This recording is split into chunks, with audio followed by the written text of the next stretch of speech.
Bismillahirrahmanirrahim. Assalamualaikum warahmatullahi wabarakatuh.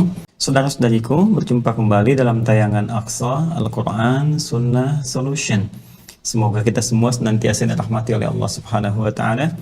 Alhamdulillah, malam ini, malam Jumat, malam yang insya Allah diberkahi oleh Allah Subhanahu wa Ta'ala, Sayyidul Ayyam, di antara penghulu para hari, dan ada amalan-amalan sunnah yang mengiringi setelah memasuki periode Jumat.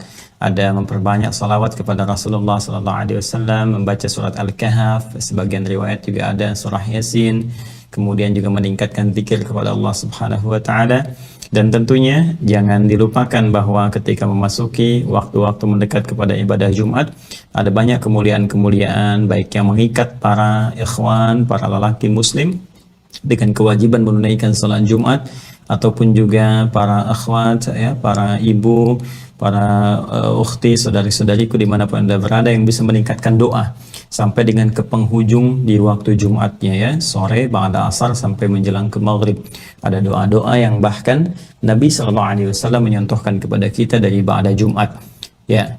Allahumma kfina bihalalika an haramik wa aghdina bi ta'atika an maksiatik, ya wa bifadlika amman siwak. Ya Allah, mohon cukupkan pada kami ya Arhamar Rahimin segala yang halal darimu, dan jauhkan kami dari segala yang haram.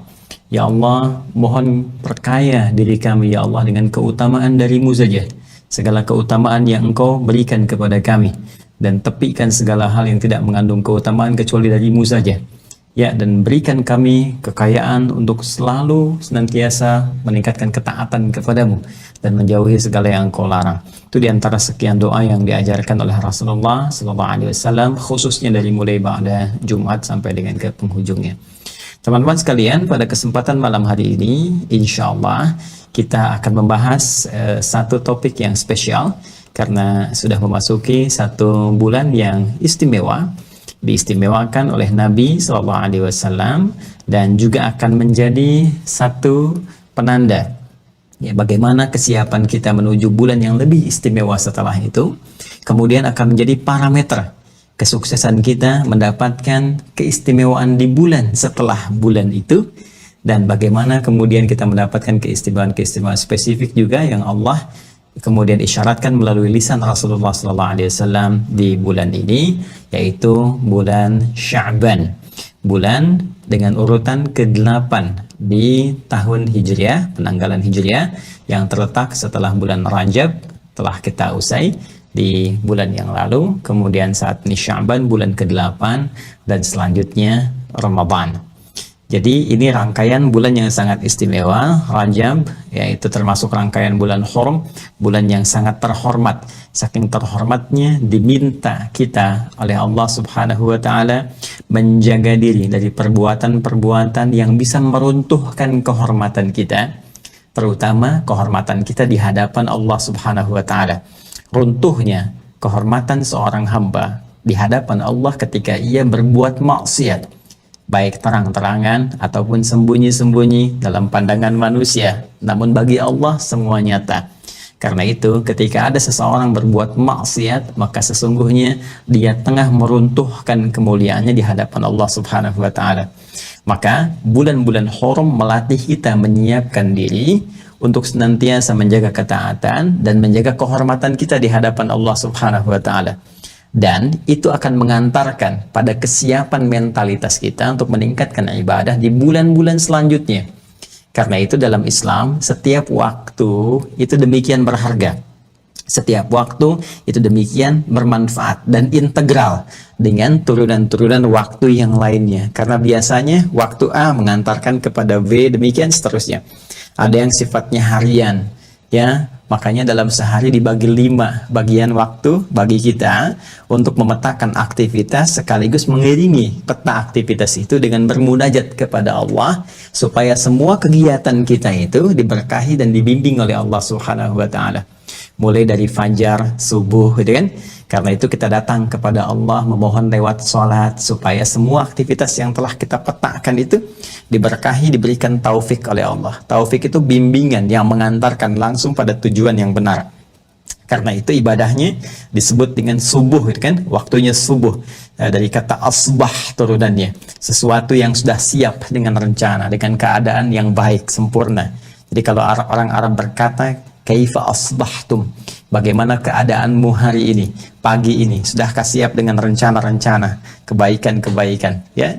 Nah, demikian di Al-Quran diisyaratkan wasubhi idza tanaffas, dan demi waktu subuh yang segala kegiatan itu akan dimulai. Tanafas bersamaan dengan nafas yang kita keluarkan, titian aktivitas siap dilakukan. Pun demikian dengan alam, ya, mulai berganti dari karbon dioksida hilang, ya, malamnya kan dia aktif, kemudian subuh tiba dia hilang, muncul oksigen, matahari mulai datang, ya, mulai bersinar, makanya sinar pertamanya disebut dengan fajar. Semua siap, punya tatanan aktivitas.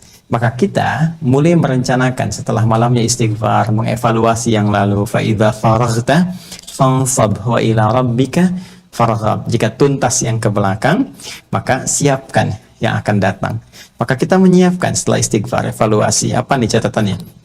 Kemarin kurang jamaah, kemarin kurang sholawat, kemarin kurang baca Al-Quran, kemarin pekerjaan dunianya, nah ini kurang maksimal, ya. Kita evaluasi untuk mengantarkan kita pada kemuliaan dunia dan kebahagiaan akhirat.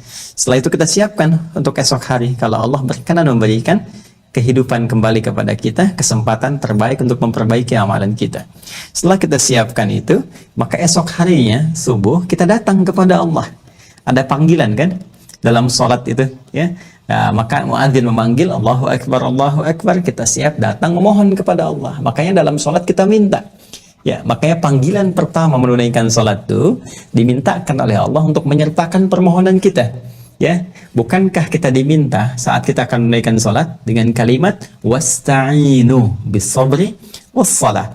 Ya, jika engkau punya persoalan dalam kehidupan, maka datanglah kepada Allah, terima dulu dengan sabar, ya, segala persoalan, segala rencana-rencana itu. Kemudian lewat sholat mohonkan kepada Allah. Bahkan iman kita disentuh dalam Al-Quran. Ya, surah kedua di ayat 153. Ya ayyuhalladzina amanu sta'inu bis-sabri was-shalah. Hai semua orang yang punya iman. Yang punya iman. Iman kita dipertaruhkan. Ya, iman kita dipertaruhkan. Keyakinan kita kepada Allah dipertaruhkan. Ya, maka Allah meminta kepada kita, jika Anda punya persoalan dalam kehidupan, peta-peta jalan hidup, aktivitas-aktivitas, ingin memohon kemudahan, terima dulu itu semua dengan sabar, lalu menghadap kepada Allah lewat sholat, minta. Dan itu dalam subuh kita memohon. Ya, dari permohonan itu kita sholat dengan benar, kita minta. Makanya semua bacaan sholat itu permintaan kita. Ya, bahkan puncaknya di sebelum sujud itu nanti, ya, antara sujud, dua sujud itu ada duduk di antara dua sujud. Rabbighfirli warhamni wajburni warfa'ni warzuqni, itu minta rizki, minta sayang, minta perlindungan, ya kan? Minta penjagaan dan sebagainya. Karena itu orang-orang beraktivitas dari subuh nanti ke zuhur, dari zuhur nanti ke asar, dari asar ke maghrib sampai dengan ke isya. Itu peta apa? Peta harian. Ya, ada peta pekanan lewat Jumat, ya kan?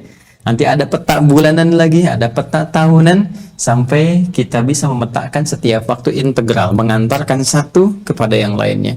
Demikian tadi, setiap hari mengantarkan ke hari berikutnya, mengantarkan hari berikutnya sampai ke Jumat. Jumat puncaknya sampai ada hadis spesifik, kalimat Nabi SAW, ya, as-salatu ila as-salawat, as-salawatu ila as-salawat, wal jumu'atu ila al-jumu'ati, wa ramadan ila ramadan kafaratun lima bainahunna, ma lam taqulil kabair. Ya, bima makna wasadaqa Rasulullah sallallahu alaihi wasallam.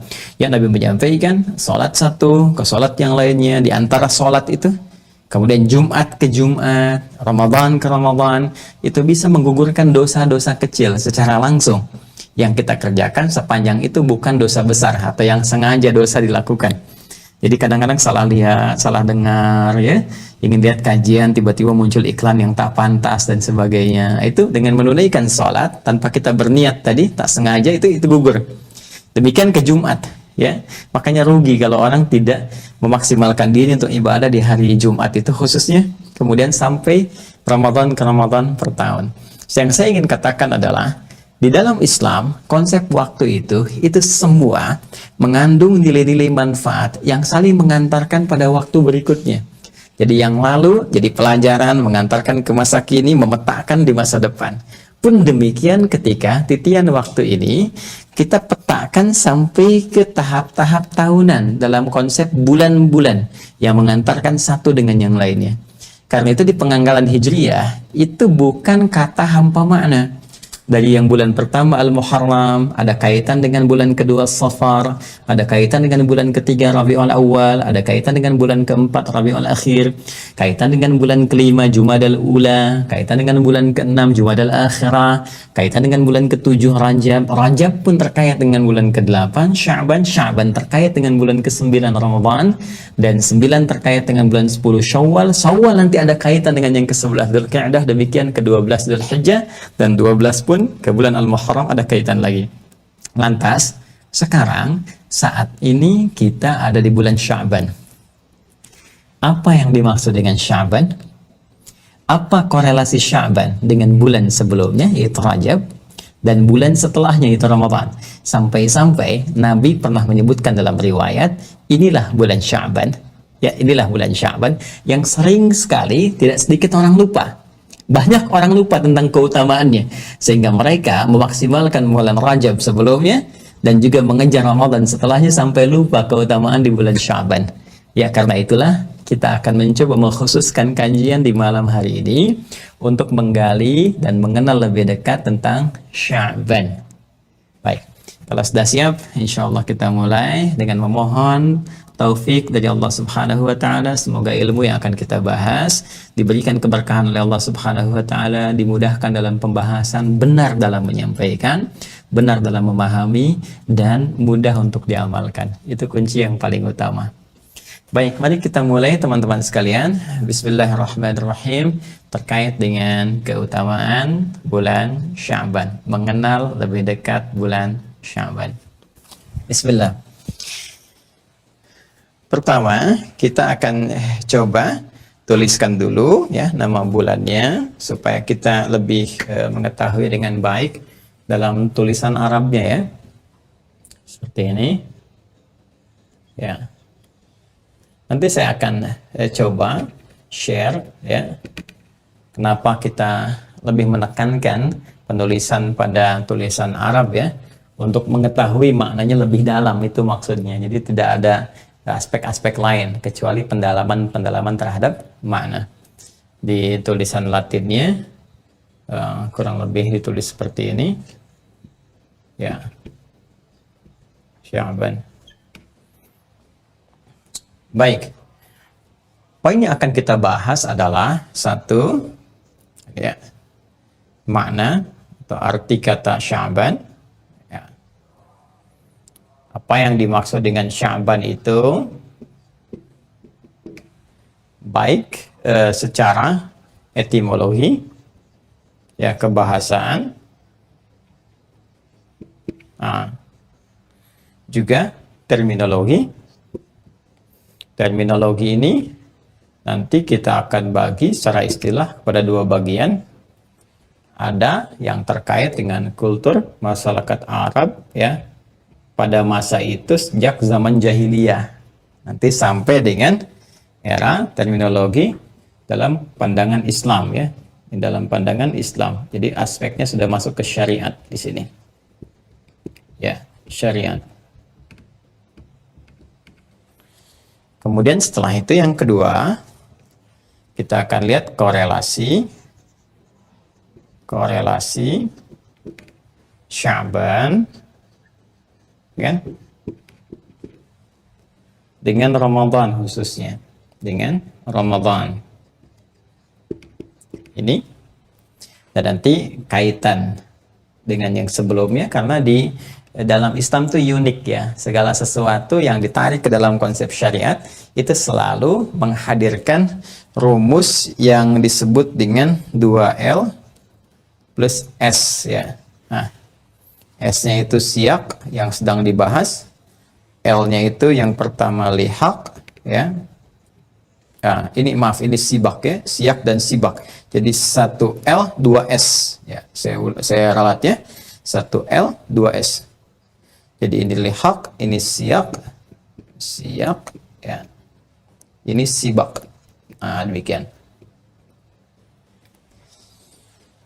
Lihaq itu hal yang sebelumnya. Ya, maaf, hal yang setelahnya, lahik ya, lahik. Kemudian siyak yang sedang dibahas ya, konteksnya. Sibak yang sebelumnya, dari kata sabiq, sibak, ya. Jadi kalau kita misalnya terapkan ke sini, kita sedang ada di Sya'ban. Ini siyak yang kita bahas. Kemudian apa kaitan dengan sebelumnya, sibak? Ya, sebelum Sya'ban itu kan ada bulan Rajab kan? Apa korelasi keterkaitan antara Sya'ban dengan Rajab? Kemudian setelah itu, mari kita masuk ke lihaq setelahnya. Ya, setelah Sya'ban itu Ramadan. Apa korelasi Sya'ban dengan Ramadan? Nah, ini rumus ini juga diterapkan dalam kajian tafsir. Jadi kalau kita sedang mengkaji, misal kita ingin kaji surah Al-Baqarah misalnya, ayat ke-183 terkait dengan puasa. Ya ayyuhalladzina amanu kutiba alaikumussyam, demikian seterusnya ayat. Ya. Nah, kita akan bahas Al-Baqarah 183. Maka kalau kita ingin menemukan pemaknaan yang sempurna tentang ayat ini masuk siaknya yang sedang kita bahas, Al-Baqarah 183.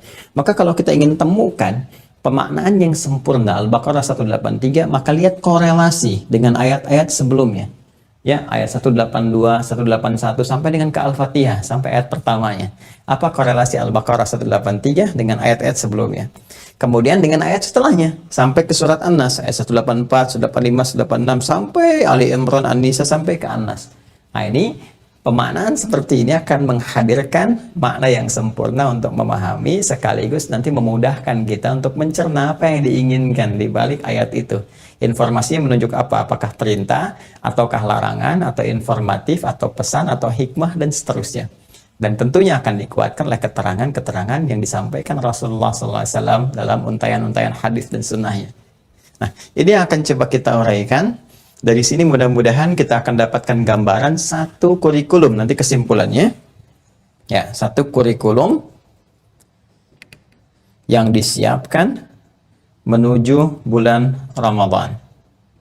Nah, ya, poinnya.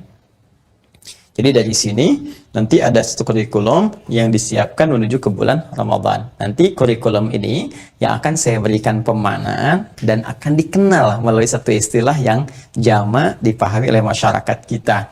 Dan seringkali dengan istilah itu nanti disebarkan menjadi taklim, ya, menjadi tausiah dan sebagainya. Sesungguhnya akarnya dari sini. Jadi saya ingin menyampaikan akar dulu, sehingga dengan akar itu pohonnya bisa tumbuh dengan kuat, kemudian buahnya bisa dipetik dengan indah dan pemahamannya sempurna. Paham ya? Ya. Kalau sudah paham, mari kita mulai ini. Saya izin untuk menghapus dulu yang ini, yang Latinnya, sehingga memudahkan kita menurunkan makna ini. Baik, kita mulai bagian pertama tentang makna Sya'ban. Sya'ban, teman-teman sekalian, ini akarnya secara etimologis, akar, ya, infinitif dari kata asalnya, dasarnya, ya, dari kata sya, ya, shin, saya sambungkan, ain, ba, ya, semacam ini. Ya, ini akarnya. Kalau kita ambil kata kerjanya sya'ba, ya, isimnya bisa sya'bun, ya, kemudian masdarnya bisa sya'bun, sya'ba yash'abu, sya'ba yash'abu sya'ban, ya, sya'bun. Kemudian nanti bentuk mubalaghahnya atau superlatifnya bisa ditambah alif dengan nun sehingga menjadi sya'ban. Ini sya'ba, ini kata kerjanya, verbnya fi'il, ya, dalam istilah bahasa Arab. Kemudian dalam bentuk kata bendanya bisa menunjuk pada keterangan, bisa sifat dan sebagainya. Kita ambil satu saja menjadi sya'bun, ya. Oke, seperti ini. Bedanya apa? Kalau verb, kata kerja, ingat ya, itu tidak menerima tanwin, an, in, un, yaitu nggak pakai an, in, un, ya, ingat, itu salah satunya. Yang lainnya nanti nggak pakai alif lam. Jadi kata kerja itu gampang. Kalau Anda baca Al-Quran, nggak ada alif lamnya, nggak ada an, in, unnya, gitu kan? Nah, itu kemungkinan terbesar itu adalah kata kerja. Tapi kalau Anda temukan misalnya an, in, un, ya, kemudian ada alif lam, al, asyamsu wal qamaru bihusbanin, nah, itu kata benda semua. Alif lam asyamsu wa al qamaru, itu kata benda semua. Bihusbanin, nah, ada an, in, un, nah, itu pasti kata benda, ya. Noun, ya. Bukan noun. Kalau noun bahasa Spanyol. Noun. Kemudian ini ism. Nah, ini. Atau masdar nanti bisa menunjuk pada satu sumber kata dari kata benda. Baik, ini asalnya. Kata sya'ba dalam bahasa Arab pada mulanya menunjuk pada satu komunitas yang mengelompok kemudian terpecah-pecah. Ya, jadi ada komunitas beberapa mengelompok yang terpecah-pecah. Asalnya demikian. Jadi kalau orang Arab mengatakan sya'aba itu sama dengan tafarraqa atau tashattata. Jadi kalau Anda buka kamus-kamus bahasa Arab, lisanul Arab misalnya, ya, kamus ma'ajim dan mu'jam misalnya al-ma'ani, atau Anda cari beberapa yang spesifik misalnya Tajul Arus dan sebagainya, lisanul Arab paling tinggi lah karena menghimpun setidaknya 7 kamus-kamus besar, ya, dalam bahasa Arab. Karya Ibnu Manzur namanya, ya, karya Ibnu Manzur. Ya, jadi kita temukan kata sya'ba itu akarnya adalah tafarraqa. Tafarraqa atau tashattata. Tashattata. Nah, seperti ini. Ya. Yang berarti sesuatu yang terpencar, terpisah, ya, sesuatu yang terpisah. Terpisah. Ya. Anda suka dengar istilah mufarraqah, memisahkan diri, ya, memisahkan diri. Itu sesuatu yang terpisah atau terpencar. Ya, terpencar. Nah, biasanya umumnya ini yang diambil, ya. Ya, jadi lebih kepada berpencar seperti itu. Nah, hanya Ustadz, kenapa nggak disebut tafarraqa saja? Ya, bulan tafarruqan misalnya atau bulan tasyattutan misalnya kan. Nah, ini kenapa menggunakan kata sya'ba ini sehingga menjadi sya'ban nanti, ya. Nah, kalau kita arahkan ke kata ini, jadi di bahasa Arab itu unik, ya. Setiap diksi itu selalu punya perbedaan. Walaupun kadang-kadang di terjemahan diartikan serupa, tapi maknanya bisa beda. Jadi setiap bangunan kata yang beda harakat aja bisa beda makna. Ya, karena itu di bahasa Arab itu ada kaidah begini. Ziyadatul mabna tadullu ala ziyadatil ma'na. Bertambahnya satu bangunan huruf bisa jadi misalnya tambah huruf, tambah harakat, rubah harakat, ya, tadullu ala ziyadatil ma'na. Ini menunjukkan pada perubahan makna. Bisa ada penambahan maknanya, bisa ada misalnya penyesuaian makna kepada aspek yang lain, ya. Saya ambil contoh bahkan di Al-Qur'an pun demikian. Saking sempurnanya Al-Qur'an, diksinya sempurna sesuai dengan aktivitas hamba, ya. Saya beri contoh begini misalnya, wahyu pertama turun itu kalimatnya Iqra. Iqra. Ya, Quran surah 96, ingat ayat yang pertama, Iqra bismi rabbikal ladzi khalaq. Ya. Bacaannya apa? Iqra diartikan dengan bacalah, gitu kan? Iqra bismi rabbikal ladzi khalaq. Bacalah dengan nama Rabbmu yang telah merawatmu, gitu kan? Yang telah menciptakanmu, memenuhi segala kebutuhanmu, ya. Menciptakan kamu saja begitu mudah, apalagi membimbing kamu untuk bisa mengikuti bacaan. Demikian, ya. Nah, ini menarik. Tapi setelah wahyu demikian turun, sudah terbiasa dengan itu, sudah ada bimbingan memahami, dibimbing malaikat Jibril, maka turun perintah untuk menunaikan aktivitas ibadah, di antaranya sholat. Ketika perintah sholat itu diperintahkan oleh Allah Subhanahu wa Ta'ala, itu ada kalimat pengiring di Quran surah ke-29 Al-Ankabut di ayat ke-45. Ini ayat ini unik nih. Bagi sementara orang, sebagian orang, boleh jadi orang itu saya, Anda, atau kita. Ya. Jadi saya tidak menunjuk Anda, mungkin juga bisa saya, bisa kita. Kan? Nah, ini menarik. Tengah-tengahnya banyak orang hafal. Tapi awal dan ujungnya ini tidak hafal. Ya. Baik, coba deh kalau saya bacakan tengahnya, Anda pasti bisa nyambung nih. Ya, coba. Innas sholata tanha. Tuh, langsung kan? Tapi kalau saya tanya awalnya apa coba? Tuh, ya Joni aja belum tentu tahu nih. Baik. Nah, awalnya utlu ma uhya ilaika minal kitab. Ini utlu. Ya, utlu ma uhya ilaika minal kitab wa aqimis shalah. Innas salata tanha 'anil fahsya wal munkar. Ya, dan seterusnya ayat. Fokus ini. Utlu, teman-teman sekalian. Jadi kalau kita buka mushaf, diterjemahkannya dengan bacalah, sama persis dengan surah ke-96 Al-Alaq ayat pertama. Jadi ini iqra, bacalah, utlu, bacalah. Ya. Jadi kalau Anda baca ini pun di kamus, ini terjemahan bisa sama. Tapi ketika menggunakan diksi yang berbeda, ini utlu, ini iqra, ada penekanan yang tidak sama. Ya. Kenapa? Karena dalam bahasa Arab, iqra itu dari kata qiraah. Utlu dari kata tilawah. Iqra itu perintah, fi'il amr, perintah untuk membaca.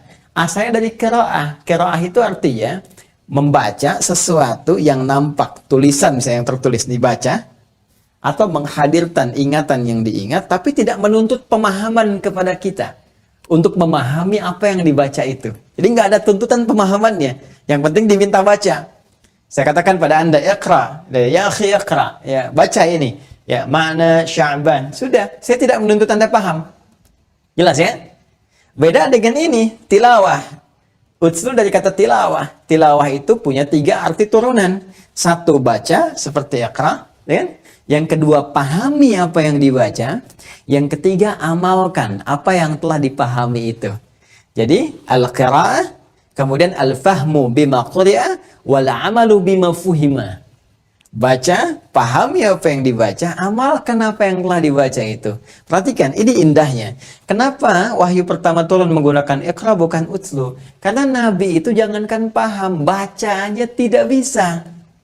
Ya, karena beliau punya sifat ummi itu, ummi, ketidakmampuan untuk membaca karena nggak ada guru yang pernah mengajarkan, nggak pernah masuk madrasah, nggak pernah masuk kuliahan seperti Anda, saya ataupun kita, ya kan?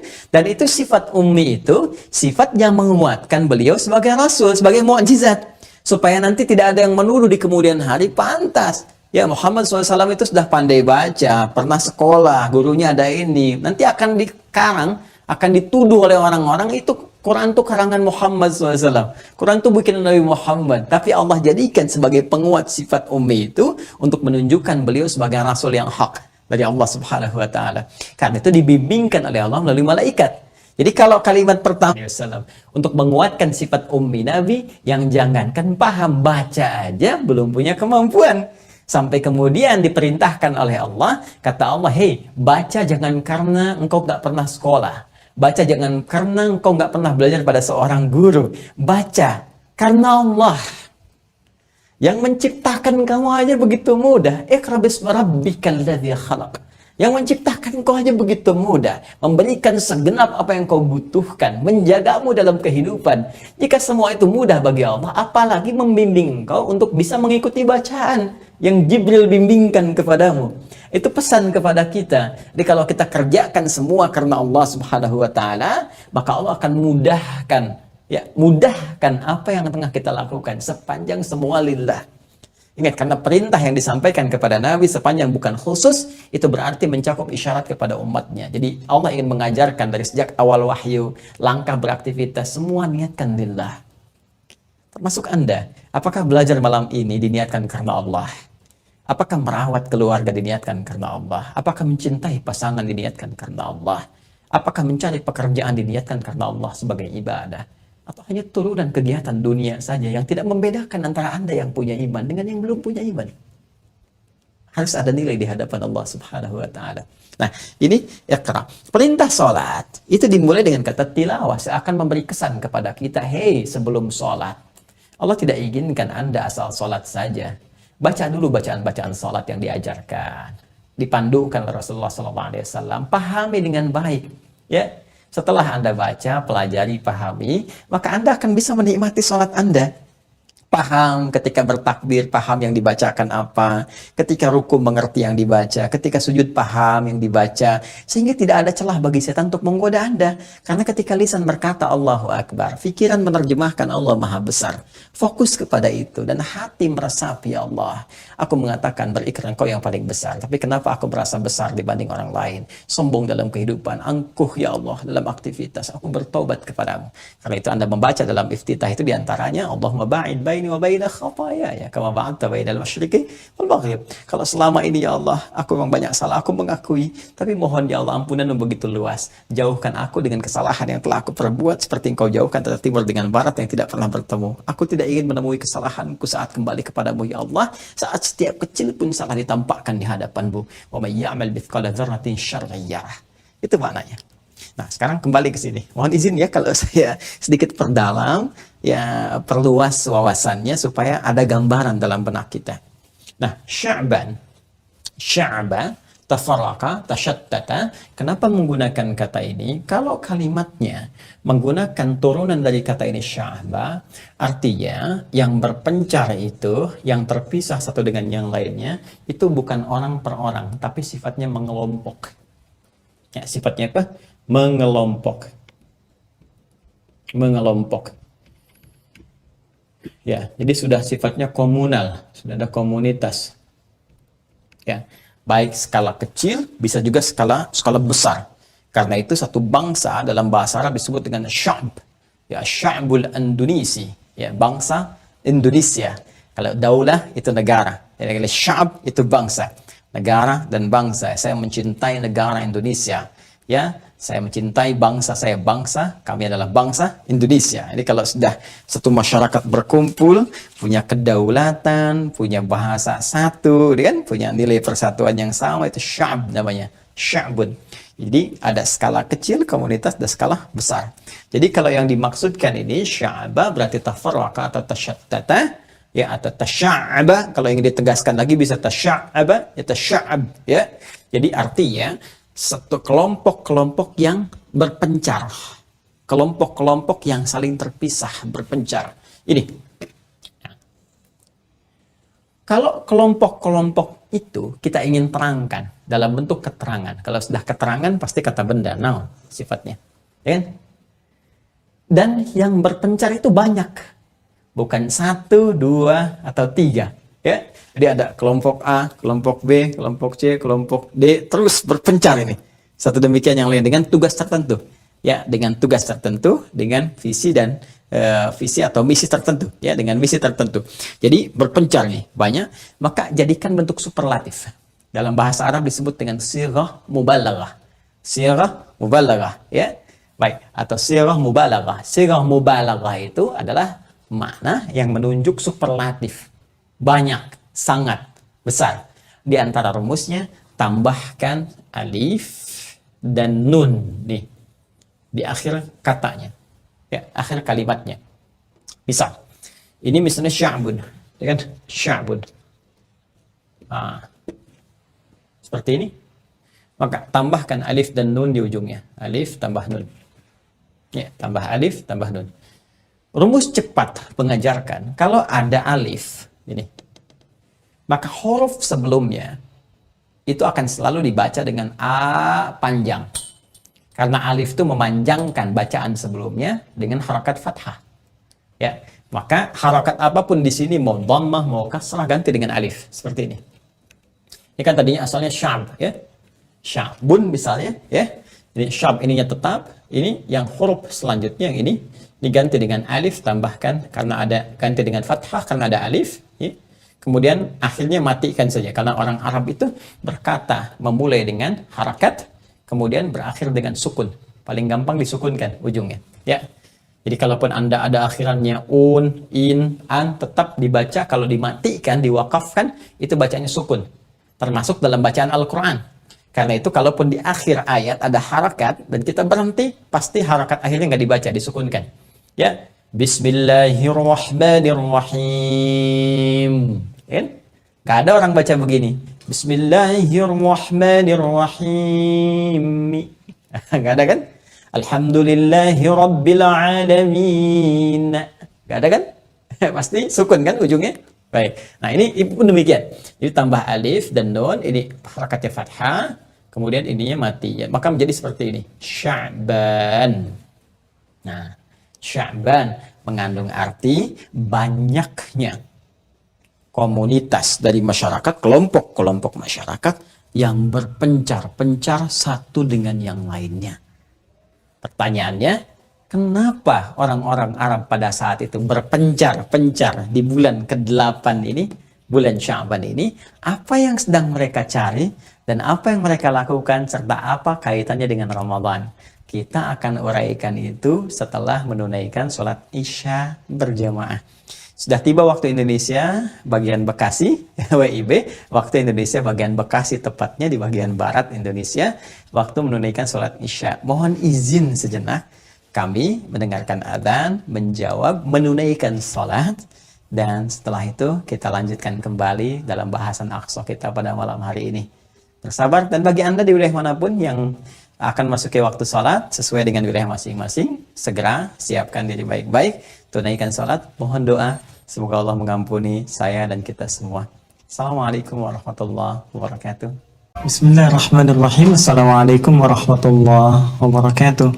Alhamdulillah, wassalatu wassalamu ala rasulillah wa ala alihi wa sahbihi wa mawalah wa ba'du. Saudara-saudariku, berjumpa kembali dalam kajian Aqsa Al-Quran Sunnah Solution pada malam Jumat spesial untuk mengenal lebih dekat dan mendalami keistimewaan bulan Sya'ban. Alhamdulillah, kami di sini telah menunaikan salat Isya berjamaah beserta amalan sunnahnya. Berharap, bermohon pada Allah Subhanahu wa taala semoga salat yang telah kita tunaikan diterima oleh Allah Subhanahu wa taala. Pun demikian, Allah berkenan mengabulkan doa-doa yang kita mohonkan. Karena itu kami mengajak pula pada saudara-saudariku di wilayah masing-masing, bila telah memasuki waktu sholat sesuai dengan wilayahnya dan kita terhubung secara online lewat saluran Adi Hidayat Official, boleh jadi ada sebagian kawan-kawan kita khususnya yang berada di luar negeri yang memasuki waktu sholat. Saran kami, nasihat saya, jeda dulu, siapkan sholat dengan baik, minta kepada Allah segala kebaikan, titip doa, setelah itu lanjutkan kembali untuk menyimak kajian. Baik teman-teman sekalian, kita lanjutkan bahasan kita masih dalam sub yang pertama, yaitu mengenal makna Sya'ban. Tadi telah kita uraikan pendalaman secara etimologi, yaitu pendalaman kebahasaan tentang kata Sya'ban. Tadi telah kita jelaskan kata kerjanya atau verbnya, fi'ilnya dari kata sya'ba, kemudian nounnya, isimnya, kan? Menjadi sya'bun yang berarti tafarraqa atau tasyattata, ya, sesuatu yang berpencar, yang terpisah dalam bentuk komunal, karena sya'bun sendiri mengandung makna sesuatu yang mengomunitas, berkelompok, ya, baik skala kecil ataupun skala yang besar. Kalau ini kita ingin jadikan bentuk superlatif, sirah mubalaghah, bentuk superlatif, maka tambahkan alif dan nun di ujung kalimatnya. Ini rumus umum, ya, seperti ghafara misalnya di ghufran, ya. Kemudian apalagi misalnya syukran tidak pakai tanwin, ya, syukran, seperti ghufran misalnya. Kemudian ada lagi apalagi, ya, misalnya ihsan pakai alif dan nun, itu sudah punya mubalaghah dengan sendirinya, ya. Kata if'al, wazannya if'alun, tapi sudah punya makna mubalaghah dengan sendirinya. Ya, kurang lebih demikian. Rahman, ya, rahimah, rahman, rahmanun. Jadi yang banyak sekali kasihnya, yang banyak limpahan sayangnya. Ghufran, yang banyak limpahan ampunannya. Ya, kurang lebih demikian. Kemudian Sya'ban, yang banyak masyarakat yang mengelompok kemudian berpencar satu dengan yang lainnya. Tadi kita berhenti di titik itu. Ya, sekarang kita akan masuki ke fase-fase terminologi. Dari kata etimologi ini muncul pertanyaan, kan, secara terminologis, sebetulnya apa sih yang dicari oleh masyarakat pada saat itu sampai mereka mengelompok berpencar? Ada misi apa, gitu kan? Nah, untuk menemukan ini, nggak mungkin kita bahas secara etimologi saja. Kita harus kaitkan dengan terminologi, ya, istilah. Jadi terminologi itu satu istilah yang dibawa berdasarkan pemahaman yang ingin kita kaji. Dalam istilah apa nih? Karena bisa berbeda. Ya, saya ingin bahas kata bisa. Ya, kata bisa secara bahasa bisa banyak maknanya.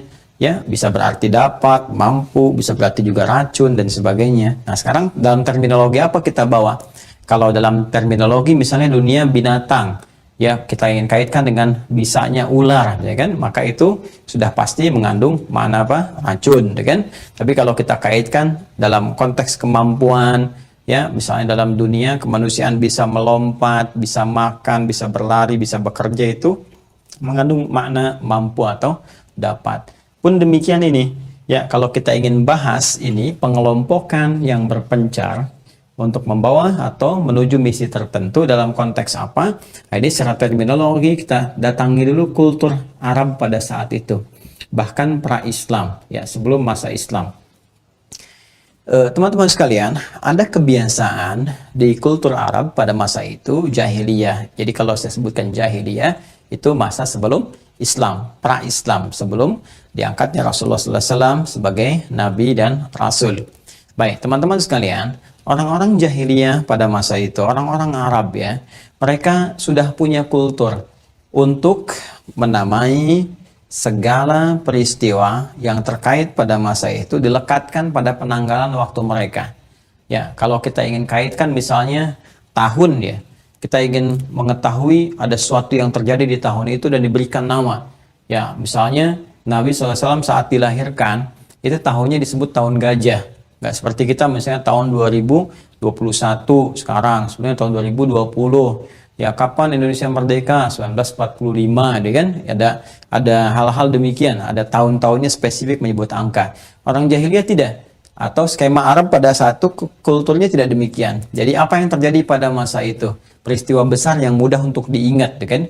Oh, ternyata ada Raja Abraha datang dari wilayah Yaman, kemudian membawa pasukan gajah yang sangat besar, ingin berniat menghancurkan Ka'bah, itu kan, yang kemudian pada saat itu digagalkan langsung oleh Allah Subhanahu wa taala dan dieksekusi seluruh pasukannya pada masa itu, bahkan diabadikan dengan turunnya surah Al-Fil itu, ya. Al-Fil, surah yang menceritakan tentang pasukan bergajah yang banyak. Alam tara kaifa fa'ala rabbuka bi ashabil fil dan seterusnya.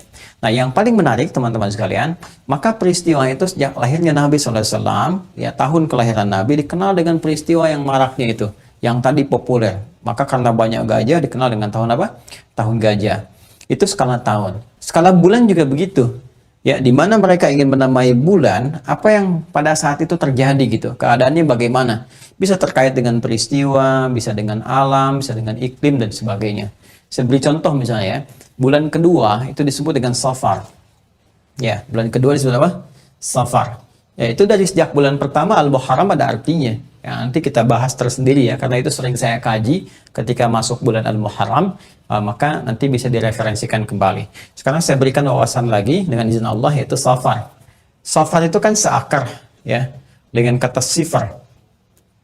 Sifrun artinya kosong, nol, sifar, nol. Ya, bisa juga nanti bisa seakar dengan kata safra, ya berarti kuning gitu kan. Safra'ul launuha, ya safra'ul launuha di Al-Baqarah disebutkan kan mencari sapi yang kekuning-kuningan, ya kan? Nah, itu bisa kita sebutkan sifar katanya nol, ya bisa juga seakar dengan safra yang berarti apa? Berarti kuning, ya. Kuning atau kekuning-kuningan. Kenapa bulan yang kedua itu disebut dengan Safar? Salah satunya adalah ada kebiasaan orang-orang Arab itu berniaga. Ya, jadi kalau mereka sudah berniaga, ada yang ke Yaman, ya, ada yang ke Syam. Syam itu bisa wilayah Syria, kekinian Palestina, ya, dan sekitarannya. Itu mereka tinggalkan, bahkan diabadikan kebiasaan ini di surah Al-Quraisy. Ya, untuk menunjukkan kebiasaan orang-orang Quraisy, suku terbesar pada saat itu yang sangat terhormat, sangat dihormati, sangat punya pengaruh yang sangat besar. Li'ilafi Quraisy, ilafihim rihlatash shita was-saif, ya. Ya, Allah sampaikan satu pernyataan yang sangat luar biasa, informasi yang sangat dahsyat. Li'ilafi Quraisy, karena kebiasaan orang-orang Quraisy itu. Apa di antara kebiasaan mereka? Berniaga. Ya, ilafihim rihlatash shita was-saif. Mereka suka berniaga, pergi merantau baik di musim dingin ataupun di musim panas, mereka menyebar gitu kan, dan sebagainya. Banyak mereka keluar untuk berniaga. Nah, awal-awal niaga mereka itu dimulai salah satunya di bulan yang kedua. Ya, kalau kita sebut kedua dalam urutan sekarang penanggalan Hijriah, yaitu Safar, ya. Kenapa disebut Safar? Karena banyak orang keluar dari wilayah Mekah itu, ya, wilayah Hijaz itu. Mereka banyak keluar, menyebar, ada yang ke Yaman, ada yang ke Syam. Jadi seakan-akan ketika mereka berniaga, berdagang, bahkan Rasulullah pun, ya, saat di awal-awal masa mendekati masa-masa kenabian itu kan berniaga, ya, ditemani oleh Maisarah membawa dagangannya Sayyidah Khadijah, gitu kan. Kemudian juga pernah ikut dengan pamannya Abu Talib dan seterusnya. Ya, maka karena banyak yang keluar, berangkat, keluar berniaga, seakan-akan wilayahnya kosong. Seakan-akan kosong. Ya, mereka berusaha mencari emas, ya, mencari dinar, ya, mencari dirham, dan kekuning-kuningan. Ya, karena wilayah itu kosong, seakan-akan kosong, dan banyak orang merantau mencari sesuatu yang berharga, emas dan sebagainya, kekuning-kuningan mengilau, maka bulannya disebut dengan Safar pada saat itu. Ya, nanti ada nama tersendiri. Kebalikannya nanti Zulqa'dah. Zulqa'dah itu bulan ke-11. Kenapa disebut Qi'dah, bukan Qa'dah, ya? Ya, asalnya bukan Qa'dah. Ini masuk dalam bab di ilmu bahasa itu al-akhta' al-lughawiyah asy-sya'i'ah. Kesalahan bahasa yang sudah meluas, jadi salah kaprah termasuk di Arab sendiri. Jadi bukan Dzulqa'dah, bukan Dzulqa'idah, apalagi Dzulqa'idah. Itu enggak ada, ya. Baik, apalagi yang terakhir gitu. Nanti yang paling tepat Dzulqi'dah. Ya, Dzulqa'dah, Qa'dah itu benar secara bahasa gramatikal, tapi yang spesifik tepat, ya, tepat dalam konteks kultur Arabnya disebutnya Qi'dah. Al-Qa'dah itu isim marrah, jadi sesuatu yang singkat. Tapi Qi'dah itu menunjuk pada hay'ah, keadaan santai. Jadi kalau Qa'dah itu cuma sekilas duduk, ya, kemudian bangkit lagi. Jadi harakatnya fathah, jalsah, duduk, bangkit lagi, gitu kan? Tapi kalau Qi'dah, duduk santai. Santai sambil ngopi, gitu kan, sambil minum teh dan sebagainya. Kenapa bulan ke-11 disebut dengan Dzulqi'dah? Bulan orang yang duduk santai sambil ngopi, sambil minum teh dan sebagainya. Karena orang Arab yang biasa berniaga pada saat itu keluar, itu cenderung memilih duduk santai, ya, di tempat-tempat mereka, kemudian juga dengan teman-teman mereka, karena menunggu bulan ke-12 saat banyak orang datang untuk berniaga ke Mekah, karena banyak orang hajian. Karena itu bulan ke-12 disebut Dzulhijjah, ya, bulan orang-orang yang haji, karena banyak orang datang ke Mekah. Jadi yang biasanya merantau keluar sekarang nggak merantau. Ya, semua duduk karena banyak di luar datang ke Mekah pada saat itu.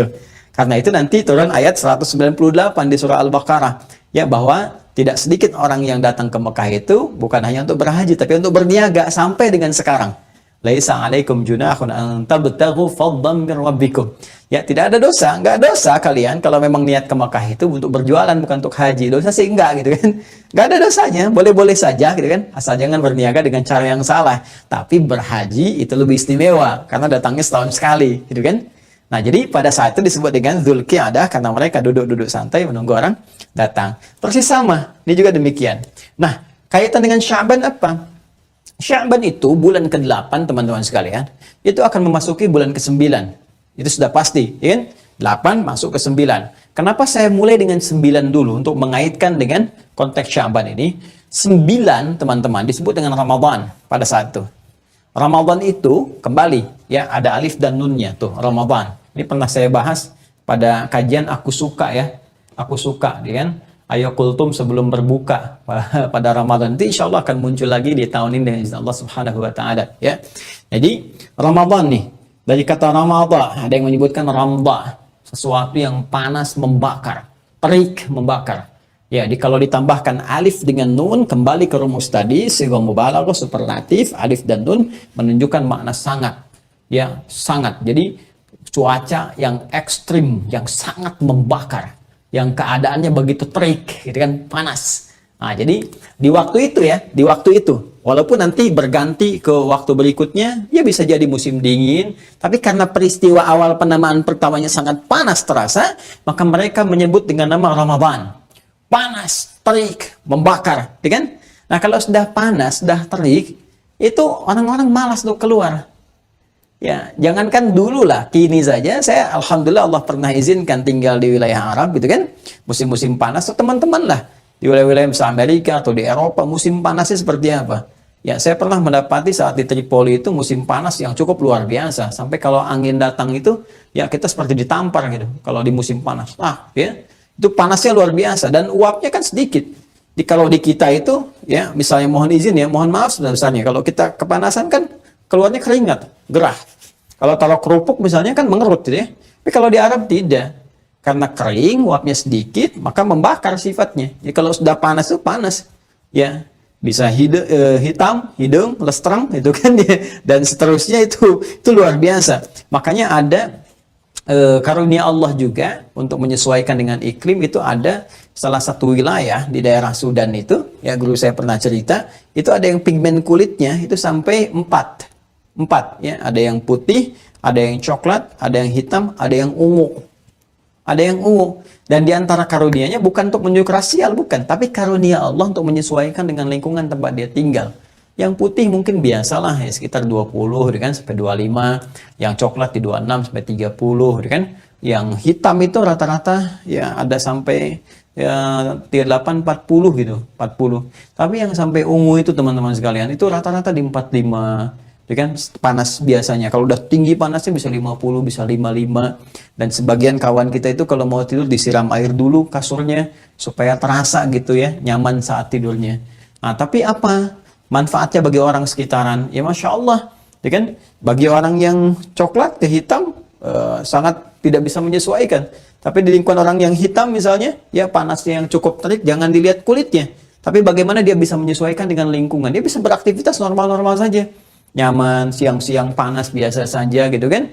Ya bahkan di yang ungu apalagi gitu kan, ada banyak paket hemat untuk bisa masak telur bisa cepat matang gitu kan, beraktivitasnya nggak takut hitam lagi, udah ungu gitu kan, tapi kuat gitu keadaannya, sudah bagus, sudah luar biasa. Nah itu hikmahnya diantaranya.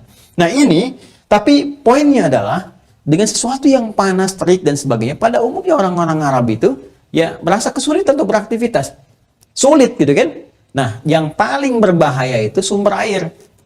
Kalau sudah kering, sudah terik, otomatis ya sumber-sumber air itu bisa kekeringan, bisa kosong. Karena itu apa yang mereka lakukan? Sebelum datangnya bulan yang ke-9 Ramadan, terik panas itu, maka mereka kompak membagi-bagi tugas-tugas kelompok. Mengelompok, dibagi-bagi. Ya, suku A, suku B, suku C dikelompokin oleh mereka. Ya, ada yang jaga di rumah, ada yang berangkat semua. Nah, masing-masing itu ditugaskan oleh mereka menyebar untuk mencari sumber air. Berpencar, mencari sumber air, kumpulin supaya bisa diambil, kemudian disiapkan untuk memenuhi kebutuhan bulan ke-9, yaitu bulan Ramadan. Karena itu, kenapa bulan ke-8 disebut dengan Sya'ban? Secara kultural, orang-orang Arab pada masa itu, mereka namanya dengan Sya'ban karena mereka membagi masyarakat ke dalam kelompok-kelompok, yang kelompok-kelompok itu berusaha menemukan sumber air, yang dengan itu mereka bisa melakukan persiapan sebelum tibanya bulan yang ke-9, yang panas, terik, membakar, sehingga tidak mudah bagi mereka menemukan sumber air kembali karena situasi sumur-sumur bisa kering pada masa itu. Nah ini terkait dengan aspek kulturalnya. Nah, kemudian apa kaitannya dengan di era Islam? Ya karena pada masa Islam pun sampai dengan kini teman-teman sekalian sudah kurang lebih 1442 Hijrah. Ya, sudah masuk kita ke abad ke-15 dari sejak Nabi SAW hijrah dari Makkah Al-Mukarramah ke Al-Madinah Al-Munawwarah. Sampai sekarang pun dipertahankan nama Sya'ban ini dengan pemaknaan syariat yang sangat luar biasa. Jadi saya menariknya begini, ada sesuatu yang secara kultur ya, secara kultural, secara budaya itu, ya sebetulnya kalau nggak bertentangan dengan syariat, itu syariat mengakomodir, dipertahankan, bahkan disupport. Jadi jangan selalu mempertentangkan syariat dengan budaya, enggak juga. Ya, Islam itu sangat menghargai, sangat menghargai. Di Indonesia apalagi ada budaya A, budaya C, budaya B dan sebagainya. Ya, bagi pemeluk Islam, karena undang-undang juga menjamin pasal 29 ayat 2, negara menjamin kemerdekaan tiap-tiap penduduk untuk memeluk agamanya masing-masing dan beribadah menurut agama dan kepercayaannya itu. Ya, bahkan Pancasila menjadikan dasar, jadi dasar yang pertama ketuhanan yang Maha Esa. Dalam konteks ini agama memberikan tuntunan. Ini loh, menurut syariat Islam kalau ada budaya-budaya yang seperti ini baik, bagus, ayo support, ayo dorong. Di jahiliyah juga begitu, ada budaya-budaya yang dipertahankan oleh Islam sampai dengan kekinian. Di antaranya apa? Nama-nama ini, nama-nama yang berkembang. Nanti bahkan ada yang nama-nama yang melekat pada gelar. Misalnya Abu, dan sebagainya. Itu jangan dikira nama Islami, bukan. Itu sejak jahiliyah sudah ada. Ya, sudah ada. Nabi Muhammad SAW itu dikenal dengan Abul Qasim, gitu kan? Ada lagi Abu Abdurrahman. Ya, Abdullah bin Mas'ud itu gelarnya Abu Abdurrahman. Dan seterusnya. Jadi jangan misalnya hijrah langsung pakai Abu. Tidak juga. Ya, jadi tidak semua yang Abu itu bisa berkonotasi baik. Belum tentu. Ya, Abu Jahal juga Abu Jahal gitu kan. Itu menunjuk kepada sifat. Jadi jangan, kalau ada Abu misalnya, ini Islami belum tentu. Ya, ada Abu Jahal kan, jadi ada sifat yang melekat pada kejelekan disebutkan supaya dominan dikenal. Ini orangnya kontroversial, ini orangnya aneh gitu. Nah, itu kan sebutan masyarakat. Yang paling aneh kalau menyebut dirinya sendiri misalnya dengan sifat jelek, ya, menggunakan kata Abu, itu paling aneh gitu ya. Karena di Arab pun itu sebutan-sebutan umum dari masyarakat. Biasanya kalau menyebutkan penghargaan baik itu pada anak pertama sebagai doa. Ya, misalnya Nabi SAW punya anak pertama Al-Qasim, maka disebut Abul Qasim untuk memberikan selamat kepada Rasulullah SAW dengan lahirnya anak pertama, semoga menjadi berkah dalam keluarga dan sebagainya. Itu asalnya. Nah, termasuk ini teman-teman sekalian. Ya, dalam konteks ini penamaan tahun Hijriyah sepanjang ya itu asalnya dari pra-Islam sebelumnya, nama-nama baik. Kemudian ketika masuk Islam gak bertentangan, bahkan maknanya ada korelasi dengan nilai-nilai dalam syariat Islam. Apa di antara korelasinya? Mari kita lihat. Jika dalam kultur Arab pada masa itu, mereka mengumpulkan air sebelum tibanya Ramadan, dalam konteks budaya penamaan pada masa itu adalah menunjuk pada nama waktu yang begitu panas, terik, membakar dan seterusnya. Bukankah dalam syariat Islam, teman-teman sekalian, Ramadan disebut dengan Ramadan, bahkan namanya dipertahankan dalam Al-Quran, disebutkan di Quran surah kedua Al-Baqarah di ayat 185, ya. Syahrul Ramadan alladzi unzila fihil Qur'an. Bulan yang diwajibkan engkau menunaikan puasa itu, yaitu bulan yang sangat istimewa, yaitu bulan Ramadan. Ya, yang engkau pahami dengan panas, terik, membakar dan sebagainya, yang pada bulan itulah diturunkan Al-Quran untuk menunjukkan kemuliaan Ramadan yang diwajibkan puasa pada masa itu. Kenapa ibadah puasa yang diturunkan oleh Allah Subhanahu wa taala perintahnya kepada Rasulullah dengan turunnya Quran surah kedua Al-Baqarah ayat 183, ya ayyuhalladzina amanu kutiba alaikumus syiyam kama kutiba alal ladzina min qablikum la'allakum tattaqun. Kenapa kemudian salah satunya kewajibannya turun di bulan Ramadan dan menggunakan nama yang sama? Karena manfaat puasa itu bisa membakar, menghanguskan dosa-dosa hamba yang mau beristighfar, yang mau bertobat, yang mau mohon ampunan kepada Allah Subhanahu wa taala dengan perasaan yang tulus dan dengan kesungguhan yang luar biasa. Di situ Nabi menyampaikan, "Man shama ramadhana imanan wa ihtisaban, ghufira lahu ma taqaddama min dhanbi."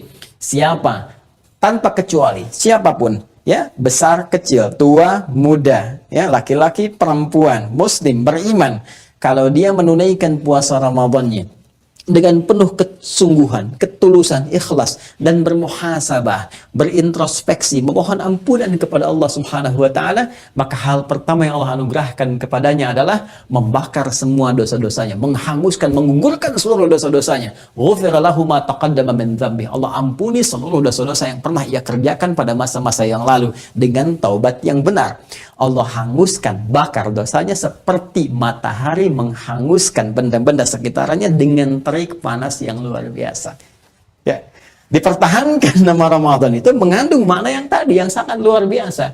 Nah, karena Sya'ban secara kultural, ya, pada saat itu mereka mencari air bekal untuk ke Ramadan, maka Nabi pun memberi petunjuk seperti orang Arab dulu mencari bekal-bekal hanya untuk kebutuhan materialnya saja, kebutuhan jasmaninya saja, sedangkan nilai-nilai agama syariat itu mendorong kita memenuhi kebutuhan rohiyah kita, spiritual kita, karena spirit, imun spiritual ini akan menguatkan, memberikan kekuatan dahsyat kepada fisik dan pikiran kita. Ini intinya, soulnya ini dalam tubuh kita, rohnya, spiritualnya. Seperti orang Arab dulu mencari air, mencari bekal di bulan ke-8. bulan Sya'ban untuk memenuhi kebutuhan fisik mereka di bulan Ramadan, bulan panas, bulan terik. Seperti itulah Nabi memberikan petunjuk kepada kita, cari air di bulan Sya'ban. Cari bekal. Ya, cari air, cari bekal. Karena di Al-Quran, teman-teman sekalian, tuntunan wahyu, tuntunan agama, tuntunan spiritual, itu seringkali juga oleh para ulama dikomentari, memberikan kesan kepada kita seperti air. Ya, air secara fisikal yang turun dari langit berupa hujan, menumbuhkan tanam-tanaman, menggemburkan yang kering, menyuburkan kembali, ya kan?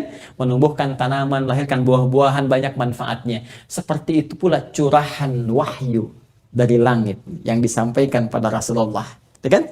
Seperti air yang turun, yang akan menyuburkan kembali hati-hati yang kering, mengobati gundah gelana, kegelisahan, rasa was-was, sehingga dengan itu menyuburkan keadaan hati dan melahirkan buah-buah amal soleh yang bisa dinikmati dan melahirkan pahala untuk bekal kita menuju rahmat Allah dan meraih surga yang didambakan.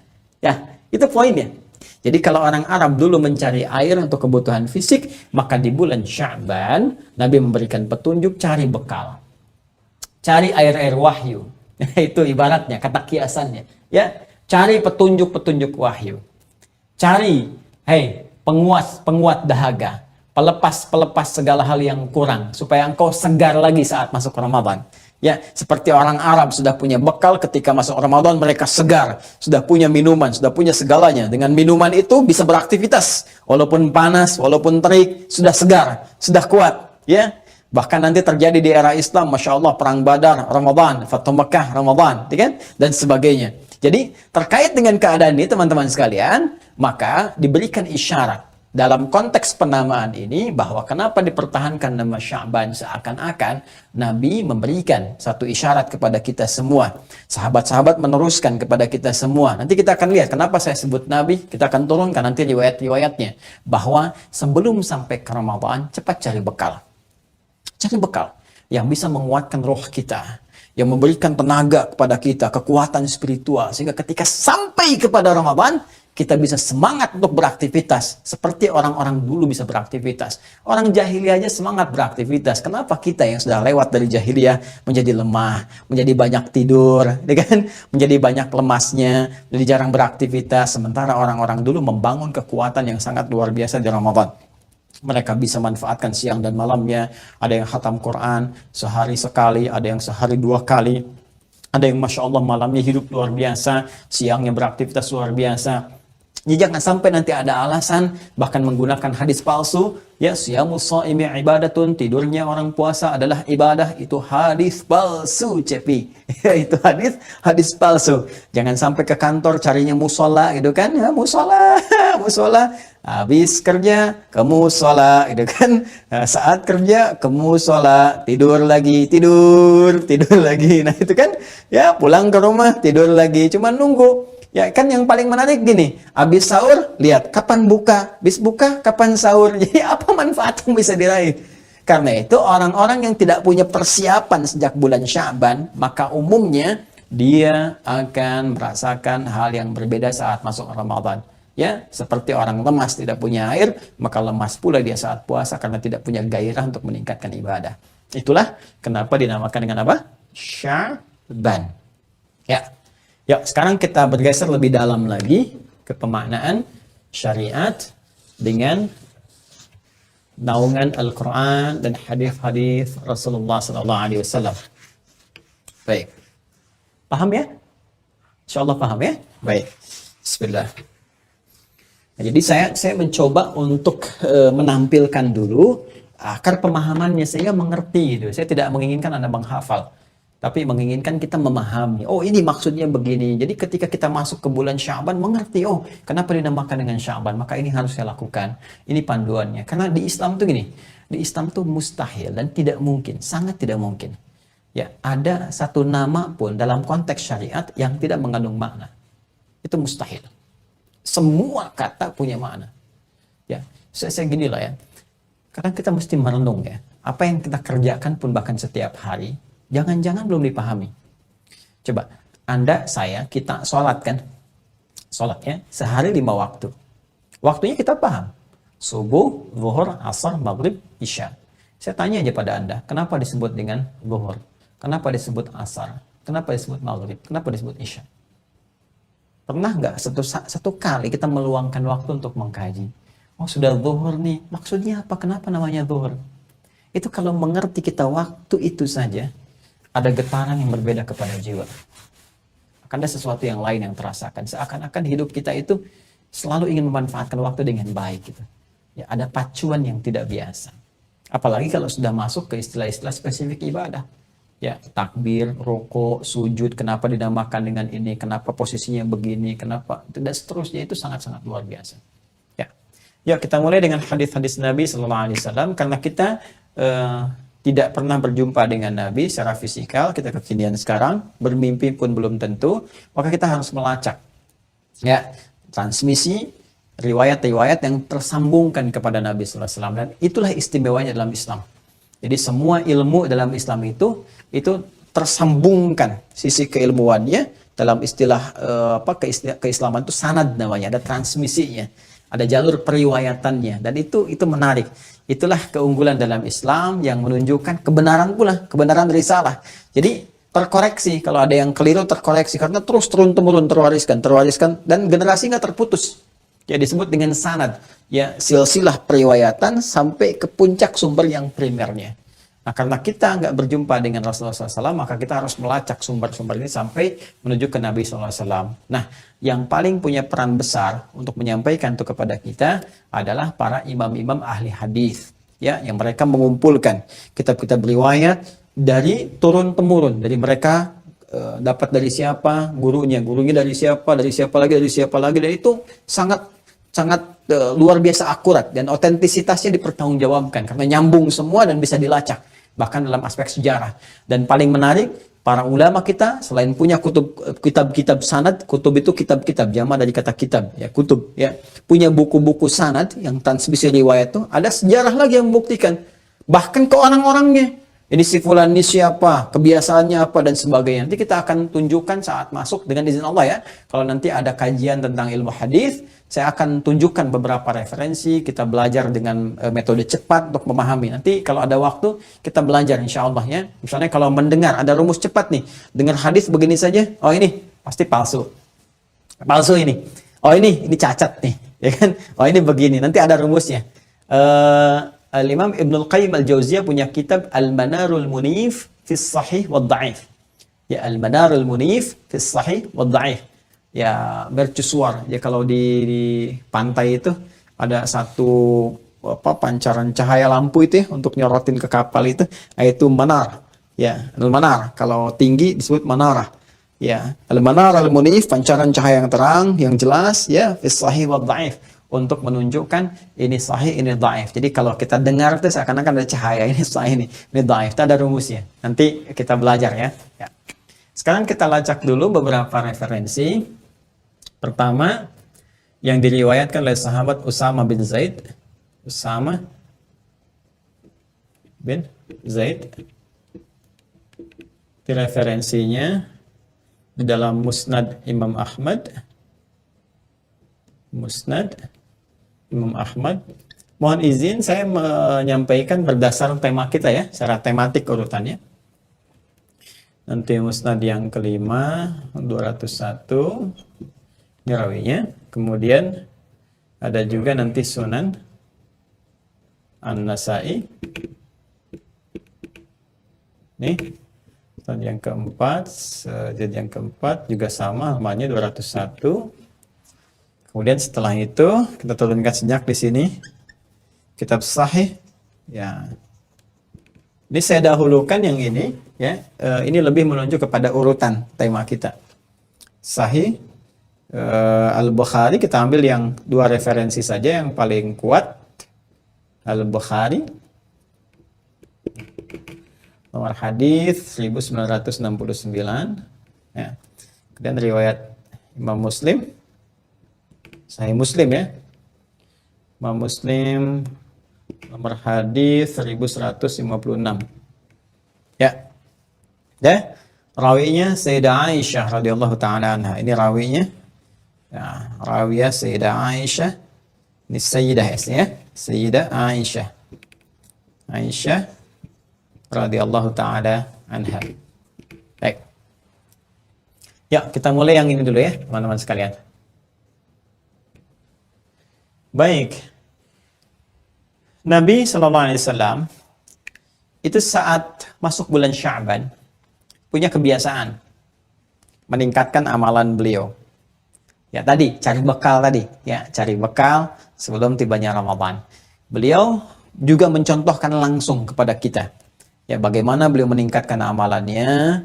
Dan amalan yang spesifik, yang banyak dikerjakan oleh Nabi SAW, itu ternyata puasa. Puasa. Siam. Ya, asyam. Ya, asyam. Ya, asyam ya, bukan asyap. Asyam ya. Asyam ya. Lebih banyak meningkatkan puasa. Sehingga sementara sahabat itu ada yang merasa heran. Kenapa? Karena di bulan Rajab juga udah biasa puasa. Ya, Rajab kan termasuk bulan Hurum. Saya pernah bahas di edisi sebelumnya tentang Rajab. Rajab termasuk bulan apa? Hurum, bulan terhormat. Yang terhormat itu kita diminta meningkatkan kehormatan diri kita di hadapan Allah dengan menghindari maksiat dan meningkatkan ibadah. Saya pernah sampaikan ada satu ibadah spesial yang saat dikerjakan kita bisa meningkatkan ibadah kita sekaligus mencegah maksiat, itu puasa. Karena itu di bulan-bulan Hurum, bulan-bulan Hurum ada 4. Ya, 3 berurutan, 3 mutawaliyat dan 1 terpisah. Ya, kemudian Dzulqa'dah, Dzulhijjah, Al-Muharram, bulan 11, 12, bulan 1, kemudian bulan ke-7, Rajab, wa Rajabun Mudhar.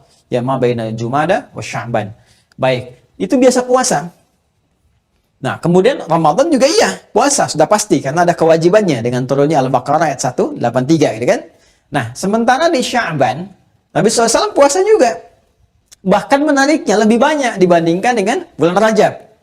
Ya banyak. Sampai nanti saya tunjukkan komen Sayyidah Aisyah radhiyallahu taala anha, nanti saya tunjukkan ya. Beliau memberikan komentar yang di-like oleh para sahabat dan di-share sampai dengan ke kita saat ini. Nanti saya tunjukkan di hadisnya di sini supaya tidak lompat, nanti saya urutkan. Nah, intinya beliau puasa. Sampai kemudian sahabat mengkonfirmasi kepada Rasulullah sallallahu alaihi wasallam tentang kebiasaan beliau itu puasa. Banyak sekali berpuasanya, banyak gitu ya, banyak. Sampai nanti ada riwayat mengatakan full ya, karena belum jelas nanti ujungnya sampai ke Ramadan, berhenti dulu di fisal, di pemisah, supaya ujungnya nanti nggak puasa, khawatirnya sudah tiba Ramadan, ya kan? Nanti disebut dengan wisal itu ya, ada hukum nanti puasa wisal, nyambung. Bukan wisal ya, nyambung.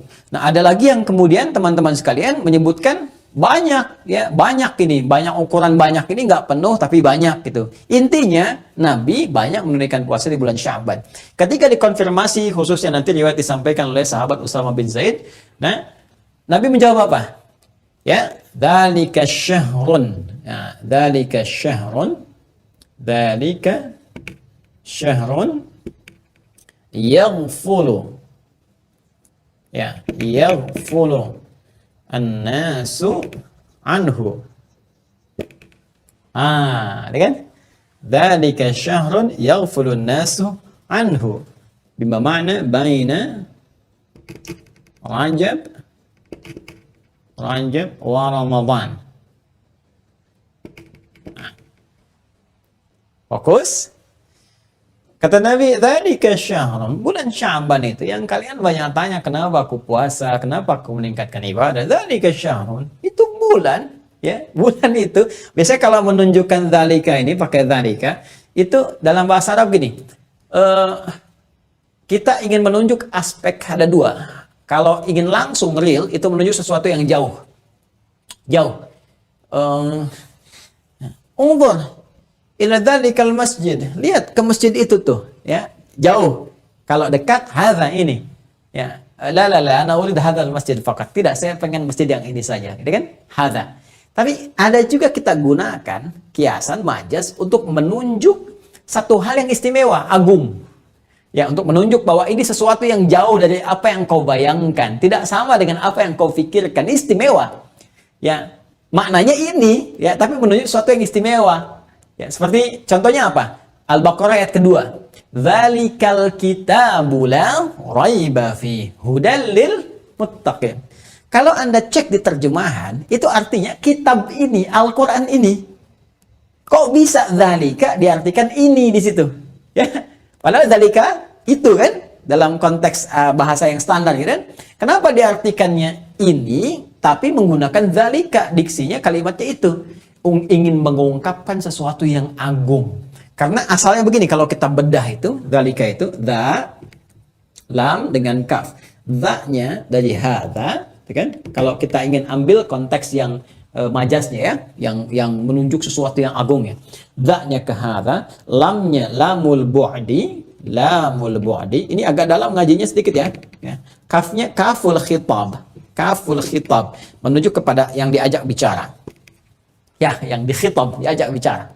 Ya, dza artinya ini, lamul bu'di menunjuk yang jauh, kaful khitab. Jadi saat Al-Qur'an diturunkan, ya itu banyak orang yang mencibir Nabi, yang komen gak bagus, mencela Nabi, menuduh Nabi, ya bahkan meragukan Al-Qur'an, ada yang ingkar sampai nuduh. Ya, jadi kalau cuman meragukan syakka ya syukku. Ya, syakka ya syukku. Tapi kalau ragu sambil nuduh, ya kayaknya bukan ya. Al-Quran itu bukan dari wahyu Allah itu tapi nuduh itu rekayasa Muhammad aja kayak SAW ya, itu rekayasa. Muhammad itu penyair, Muhammad itu penyiir, tuduhan orang-orang dulu. Mereka itu meragukan sekaligus tuduh. Di dalam bahasa Arab disebut dengan raba, ya rubu raiban, raib.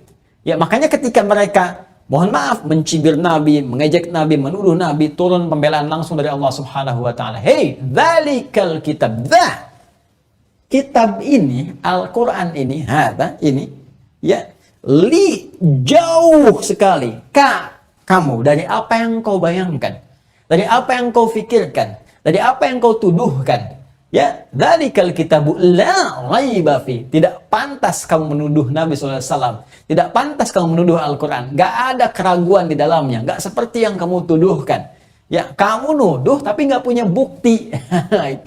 Itu kalau kita ngaji agak dalam temukan keindahan ini. Apa kaitan dengan pembahasan kita? Kata Nabi, dzalika syahrun, kalau kita ingin turunkan ini dengan pemaknaan agung, menunjuk keagungan, bulan itu, Sya'ban itu sebetulnya agung. Tidak seperti yang kamu bayangkan.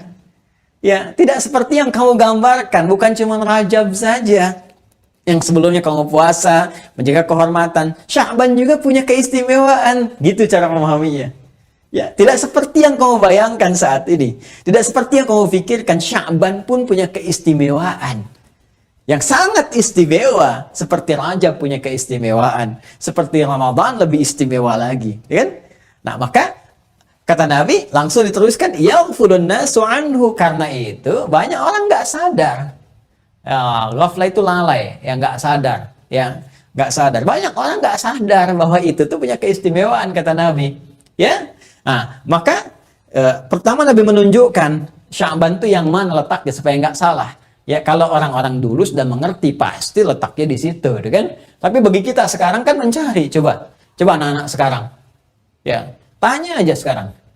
Ayo coba bulan Safar bulan keberapa? Apa sabar? Bukan Safar. Ya Safar sih kok sobut maaf gitu. Bukan itu. Bulan Safar bulan keberapa? Ya, oh Safar perjalanan maksudnya. Papa mau Safar. Tuh, kan? Coba tanya, Safar bulan keberapa? Ya, Syawal bulan keberapa? Tuh. Coba dicek lagi generasi TikTok nih yang sekarang nih. Ya. Jadi kembalilah untuk mengejar kembali ya, mendalami kembali agama dan sebagainya. Supaya kita mendekatkan diri pada Allah dengan cara yang lebih baik. Maka Nabi berikan kisi-kisi kepada kita. Baina Rajab wa Ramadan. Sya'ban yang dimaksudkan yang istimewa ini, baina di antara Rajab, bulan ke-7, wa Ramadan, bulan ke-9. Ya, jadi antara 7 dan 9. Berarti berapa? 8. Ya. Berapa? 8. Ini bulan ke-8 Sya'ban. Apa yang istimewa di situ? Pertama, kata Nabi, turfa'u fihil a'mal. Turfa'u fihil a'mal. A'mal. Di bulan itu, amal-amal kita itu secara spesifik disebutkan langsung. Amal-amal kita pada saat itu secara langsung gitu, ya, dilaporkan, disampaikan, diangkat kepada Allah Subhanahu wa taala. Allah Maha mengetahui apa yang kita kerjakan. Nggak dilaporkan pun Allah sudah tahu, gitu kan? Tapi ini ingin menunjukkan satu keistimewaan. Ingin menunjukkan apa? Satu keistimewaan. Bagaimana malaikat banyak kemudian ya melihat amalan kita, menyampaikan kepada Allah langsung, itu kebanggaan. Ya, saya gambarkan gini lah. Anda aja kalau ada pejabat tinggi diundang, datang, bangga kan? Apalagi kegiatan Anda disampaikan. Anda kerja nih, pekerjaan Anda. Terus setiap kali kan dipantau. Ada pengawas, pimpinan juga tahu, supervisor tahu pekerjaan Anda tiap hari.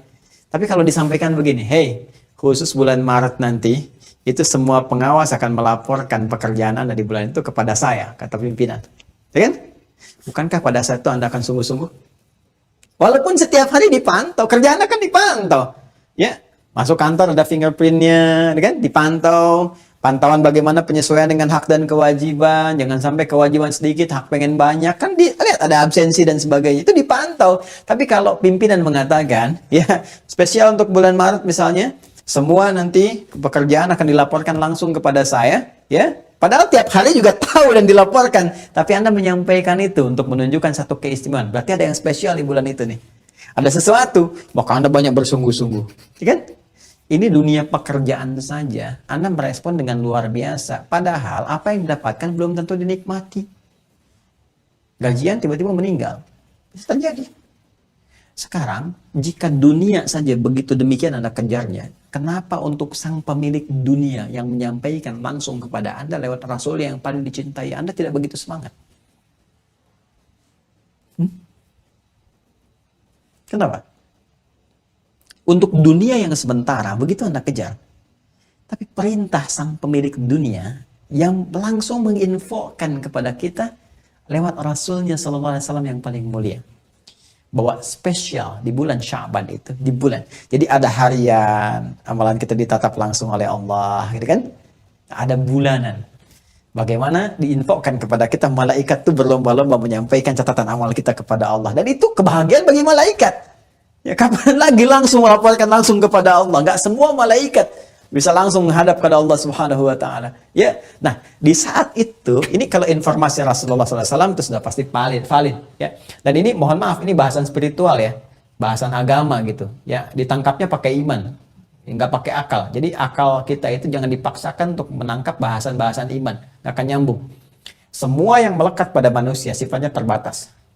Pendengaran terbatas, semakin tinggi frekuensi semakin nggak bisa dengar. Penglihatan terbatas, semakin jauh semakin tak terlihat. Jika pendengaran dan penglihatan punya batasan, kenapa akal selalu nggak pengen punya batas? Ya, akal kita pun terbatas. Jadi kalau ada yang nggak sanggup ditangkap oleh akal, tangkap pakai iman kita. Maka di amalan ini disampaikan oleh para malaikat kepada Allah Subhanahu wa taala. Laporkan langsung, ya Allah, hamba si fulan sedang begini, hamba si fulan sedang begini. Maka apa yang langsung Nabi berikan bimbingan kepada kita? Fa uhibbu an yurfa'a amali wa ana shaim. Fa uhibbu an yurfa'a amali fa uhibbu an yurfa'a amali wa ana shaim. Masya Allah. Maka aku sangat menginginkan, sangat mencintai. Uhibbu itu bisa cinta, bisa sangat ingin. Ya, sangat ingin. Ana uhibbu hadzal kitab. Saya sangat pengen sekali buku ini. Ya, ya bunayya ta'al mama nadhhab ila hunak. Ya anakku sayang, ayo kita pergi ke sana dulu. Mama uridu hadzal kitab. Saya pengen buku ini. La hunaka afdal. Enggak, itu lebih bagus. Walakinnani uhibbu hadzal kitab. Tapi saya sangat ingin buku yang ini. Ya. Nah, nanti kalau konteks kehidupan, uhibbu bisa dengan anak gitu, cinta. Ana uhibbu waladi, saya sangat mencintai anak saya. Ya kan? Nah, itu mahabbah, kecintaan, ya. Jadi ketika kita katakan Nabi fa uhibbu, ya, maka kata Nabi, aku sangat menginginkan seperti seseorang menginginkan dengan rasa cinta yang paling dalam. Itu kurang lebih demikian. Anjur fa'amali, saat amalku itu diangkat, disampaikan kepada Allah, ya, wa ana shaim, aku sedang dalam keadaan berpuasa. Masya Allah. Allahumma salli ala Sayyidina Muhammad. Allahumma salli ala Sayyidina Muhammad. Allahumma salli ala Sayyidina Muhammad. Masya Allah. Nabi yang ma'sum, Nabi yang paling takwa, ini kan? Nabi yang paling dekat dengan Allah, dipuji wa innaka la'ala khuluqin azim, dijamin surga, inna a'tainakal kautsar dan sebagainya. Masih mencoba meningkatkan kualitasnya sehingga beliau ingin dinilai terbaik oleh Allah ketika tiba masa Sya'ban itu. Saya ingin disebutkan dalam keadaan yang istimewa. Ya, disebut kepada Allah itu dalam keadaan yang tampil baik. Ya. Dan Nabi mencontohkan yang tinggi-tingginya. Ya, apa itu? Itu puasa. Karena puasa itu saya katakan tadi, dalam puasa kita akan terbiasa menjaga dua hal. Satu, menjaga amal soleh kita. Ya, menjaga amal soleh kita supaya konsisten ditingkatkan. Karena itu saat puasa kita senang baca Al-Quran, senang sedekah, senang baca Al-Quran, itu sudah otomatis. Dan yang kedua, menjaga diri. Ya, yang pertama menjaga amal soleh untuk ditingkatkan, yang kedua menjaga diri untuk tidak beramal salah. Makanya orang-orang puasa, yang beriman puasa itu pasti menjaga dari perbuatan maksiat. Gak ada orang puasa sengaja bohong, sengaja menipu, gitu kan? Ya, sengaja berselisih, sengaja berbuat fitnah, sengaja bikin hoax, itu nggak mungkin, nggak ada. Karena minimal dia takut batal puasanya. Karena itu orang puasa itu amalannya cenderung baik. Nah, kalau sudah baik, disampaikan kepada Allah dalam keadaan yang terbaik. Ya Allah, si fulan hamba mau puasa. Ya Allah, si fulan sedang baca Al-Quran. Ya Allah, saat ini si fulan sedang sedekah. Itu semua tuh baik. Maka Anda bisa bayangkan, Nabi dalam kondisi bulan Sya'ban itu, kenapa diantaranya beliau menyampaikan ya kepada kita semua bahwa beliau terbiasa menunaikan puasa. Itu salah satunya, rahasia terbesarnya. Satu, Sya'ban punya keistimewaan. Soal pertama, yaitu diangkat dan disampaikannya kan ya amalan langsung seorang hamba.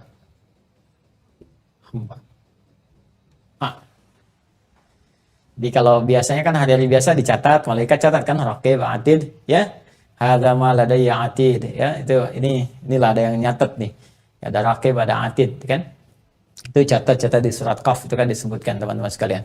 Jadi catat itu biasa. Dan Allah Maha tahu sebelum dicatat, saat dicatat, sedang dicatat, setelah dicatat, Allah Maha tahu semuanya.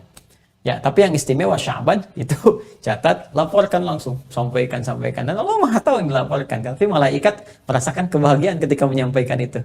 Ya, dan kita ketika pada saat demikian kita merasa wah ini sedang diangkat amalan kita ingin memberikan yang terbaik. Itu kan? Nah, ini poinnya. Jadi ini keistimewaan bulan Sya'ban yang pertama, yaitu saat amalan kita diangkat dan Nabi memberikan isyarat untuk memberikan kekuatan pada amalan ini. Maka contoh Nabi yang pertama adalah menunaikan puasa. Jadi sunnah, ada puasa sunnah yang spesifik dikerjakan di bulan Sya'ban. Seperti Rajab kita puasa sunnah juga, ya, bulan-bulan Hurum. Seperti Ramadan ada puasa wajib, Sya'ban pun ada spesifik puasa di bulan Sya'ban, yaitu puasa sunnah Sya'ban, ya, puasa sunnah Sya'ban. Nah, sekarang waktunya bagaimana? Kalau kita lihat teman-teman sekalian, waktunya yang saya maksudkan apakah sehari, apakah 2 hari, harinya apa dan sebagainya, gitu kan? Nanti kita lihat. Di dalam kitab Sahih di Al-Bukhari, nomor hadis 1969, hadis Muslim nomor hadis 1156. Nah, kalau kitab hadisnya beda misalnya atau di Anda ada ikhtisar, ini Anda bisa cari rawinya Sayyidah Aisyah radhiyallahu taala anha. Ya. Ini pasti insya Allah sama ini. Ya, kalau sudah masuk rawi sama, nggak mungkin berbeda. Ya, maka Sayyidah Aisyah menyampaikan, ma ra'aitu, ya. Qalat sudah menyampaikan, ma ra'aitu. Saya tidak pernah menyaksikan An-Nabiyya sallallahu alaihi wasallam, Nabi sallallahu alaihi wasallam istakmala. Ya, istakmala, menyempurnakan siyaman syahrin, puasa beliau dalam sebulan, ya, illa Ramadan, kecuali di bulan Ramadan. Ma ra'aitu an-nabiyya sallallahu alaihi wasallam istakmala siyama syahrin illa Ramadan. Aku tidak pernah menyaksikan Nabi sallallahu alaihi wasallam Aku tidak pernah mengamati melihat Nabi SAW menyempurnakan puasa sebulannya, sebulan penuh. Ya, sebulan penuh. Kecuali apa? Kecuali Ramadan. Ramadan. Belum selesai hadisnya. Ya. Wa aktsara siyaman minhu fi Sya'ban. Dan memperbanyak puasa sunnahnya. Memperbanyak puasa sunnahnya di luar Ramadan tadi. Ya, di luar Ramadan tadi. Di kalau Ramadan kan sudah wajib, ya kan? Nah, di luar Ramadan kan sunnah kan? Di luar Ramadan apa? Sunnah. Kecuali nanti ada yang wajib untuk mengqadha atau nazar, gitu kan? Atau nazar. Nah, yang ini ada puasa sunnah. Ya, aku saksikan Nabi berpuasa sunnah. Senin puasa, gitu kan? Kamis puasa, dan Ayyamul Bid Nabi menyontohkan kepada kita, mengisyaratkan. Tapi ada banyak Nabi banyak berpuasa dalam sebulan itu, banyak. Ya, kapan itu? Fi Sya'ban, di bulan Sya'ban. Ini bulan yang ke-8 tadi, Sya'ban.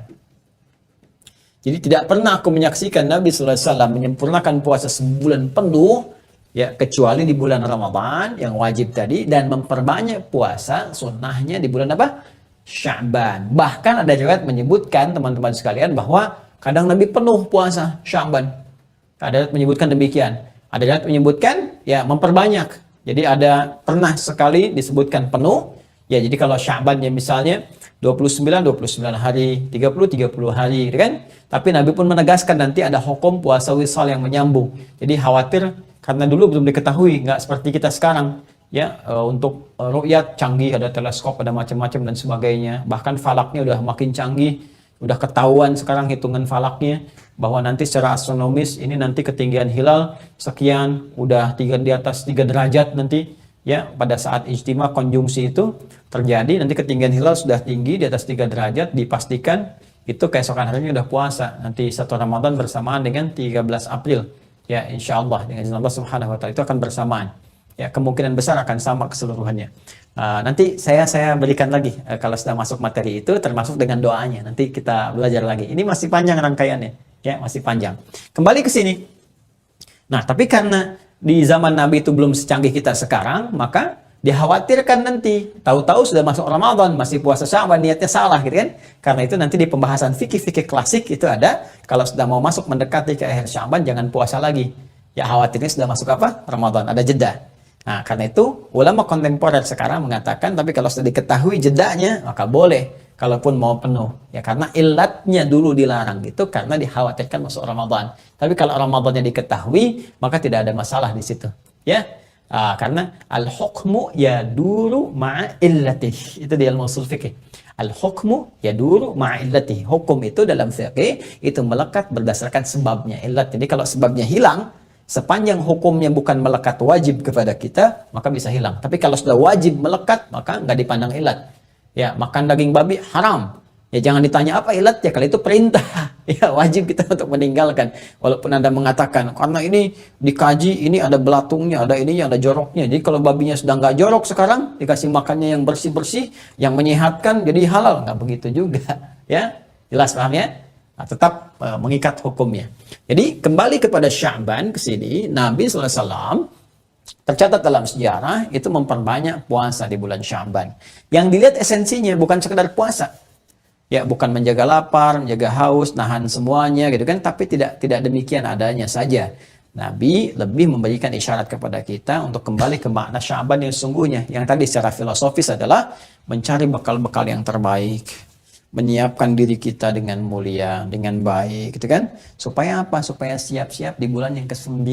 Supaya dosa-dosa kita bisa dibakar, dihanguskan, ya. Seperti halnya Ramadan pada masa itu membakar dan menghanguskan dengan teriknya matahari sekitaran benda-benda sekitarannya. Maka demikian kita berharap di bulan ke-9 saat Ramadan, dosa-dosa kita digugurkan oleh Allah Subhanahu wa Ta'ala, dibakar, dihanguskan dengan suasana Ramadan yang kita siap menjelangnya. Itulah keutamaan pertama dan amalan yang dikerjakan oleh Nabi. Karena itu tidak ada amalan spesifik untuk berlatih kecuali apa? Kecuali puasa. Dan puasa itu sangat efektif karena ketika kita membiasakan minimal di Sya'ban, ke Ramadan sudah siap. Ya.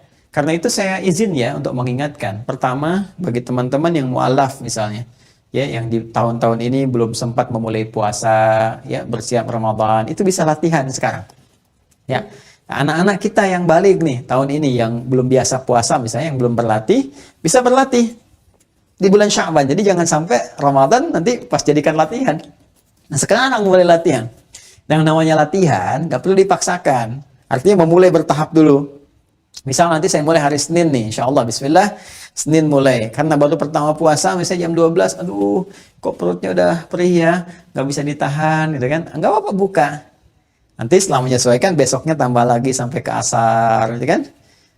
Ini maghribnya sejam 6 lewat 6. Asar jam 4 gak kuat ya. Tahan sampai jam 5 misalnya kan. Tapi situ sudah perih, sudah sakit, jangan dipaksakan. Termasuk anak-anak kita ya, yang baru-baru. Jangan ibu mengatakan, ayo nak, berjuang, jihad fisabilillah. Jihad apaan? Udah cepat buka. Ini kan puasa sunnah. Buka, sudah buka, kemudian siap lagi, besok terbiasa, sehingga besoknya lagi lebih menikmati sampai ke maghrib, masya Allah. Sampai maghrib aja, jangan terlampau soleh ya. Berarti sampai ke isya, tidak. Maghrib aja. Di sampai maghrib buka, karena nanti ada aliran yang terlampau soleh. Ya, aliran terlampau soleh, jadi bukanya pas isya, pas isya. Ya, jadi salah mengartikan ayat itu ma'ati musyama ilal lail. Ya, sempurnakan puasa sampai menuju lail malam. Jadi mereka mengartikan maghrib belum buka, isya bukanya. Hati-hati, itu aliran yang menurut saya sangat bermasalah, kontroversial. Kenapa? Nabi aja soleh-solehnya bukannya maghrib. Anda bukan Nabi, kenapa isya, Joni? Jadi kalau ada yang Anda bertamu, maghrib dia tiba-tiba pamit ke kamar dulu apa, terus isyanya makan, nah itu patut diduga gitu ya. Ditanya itu, tanya supaya kita tidak menduga yang macam-macam. Sampai maghrib, sampai kita terbiasa lagi mengerjakan itu semua, sampai ke Ramadan kita maksimal. Ya, dan boleh berdoa, kita minta kepada Allah. Ya, Imam Ahmad pernah meriwayatkan satu hadis dari Nabi sallallahu alaihi wasallam, kemudian menyampaikan doa, Allahumma barik lana fi Rajab wa Sya'ban wa barik lana fi Ramadan. Ya Allah, mohon berkahi kami di bulan Rajab, juga di bulan Sya'ban, juga di bulan Ramadan. Kalau Imam Al-Baihaqi dengan riwayat sedikit berbeda. Jadi kitab Syu'abul Iman. Ya Allahumma barik lana fi Rajab wa Sya'ban wa balighna Ramadan. Ya Allah, berkahi kami di bulan Rajab, di bulan Sya'ban, dan sampaikan kami, mohon sampaikan ke bulan Ramadan. Ya, memang secara sanad hadis ini ada masalahnya. Ya, karena ada seorang bernama Ziyad An-Numairi di salah satu sanad itu bermasalah, disebut dengan rawi mungkar. Jadi ada 3M secara sanad itu yang bermasalah ya. Satu itu matruk ya. Mungkar dulu, mungkar kemudian matruk, ketiganya maudhu. Mungkar, matruk, maudhu. Kalau mungkar itu yang diduga sering berbuat yang tidak pantas gitu kan. Karena ketidakpantasan ini, maka ulama menyebutnya ada aib di orangnya. Jadi jangan sampai hadis diriwayatkan oleh orang itu diterima. Kenapa? Karena kalau diterima takutnya jadi celak kepada riwayatnya. Oh, pantas di orang Islam begini, hadisnya diriwayatkan oleh orang bermasalah, ini orang mabuk gitu kan, dan sebagainya. Itu untuk mencegah itu, maka ada batasan-batasan kriteria. Nanti hadis sahih itu nanti ada 5 turunannya. Ya, Maruya, adil abdid dhabiti, an adil dhabiti min ghairi syaddin wala illatin qadihatin, kan? Jadi hadisnya itu diriwayatkan oleh orang-orang yang adil, nanti ada batasan dhabit yang kuat ingatan, kan? Min ghairi syaddin wala illatin qadihatin. Jadi tidak ada cacatnya, tidak ada illatnya, sebab-sebab yang buruknya, dan seterusnya. Nanti ada 5 turunan. Ya, 5 turunan yang paling utama. Jadi teman-teman sekalian, nah ini ada bermasalah namanya Ziyad An-Numairi. Jadi ini di soal sering berbuat sesuatu yang tidak pantas, sehingga hadisnya sebut mungkar, sesuatu yang diingkari orangnya sebetulnya, walaupun kalimatnya benar. Ya, kedua ini matruk. Matruk ini yang ditinggalkan. Kenapa? Karena orangnya seringkali berkata-kata yang misalnya, mohon maaf ya, kadang nggak konsisten, yang kadang-kadang ngarang-ngarang gitu, walaupun cerita dan sebagainya, sehingga nggak bisa dibedakan itu hadis apa cerita sebetulnya.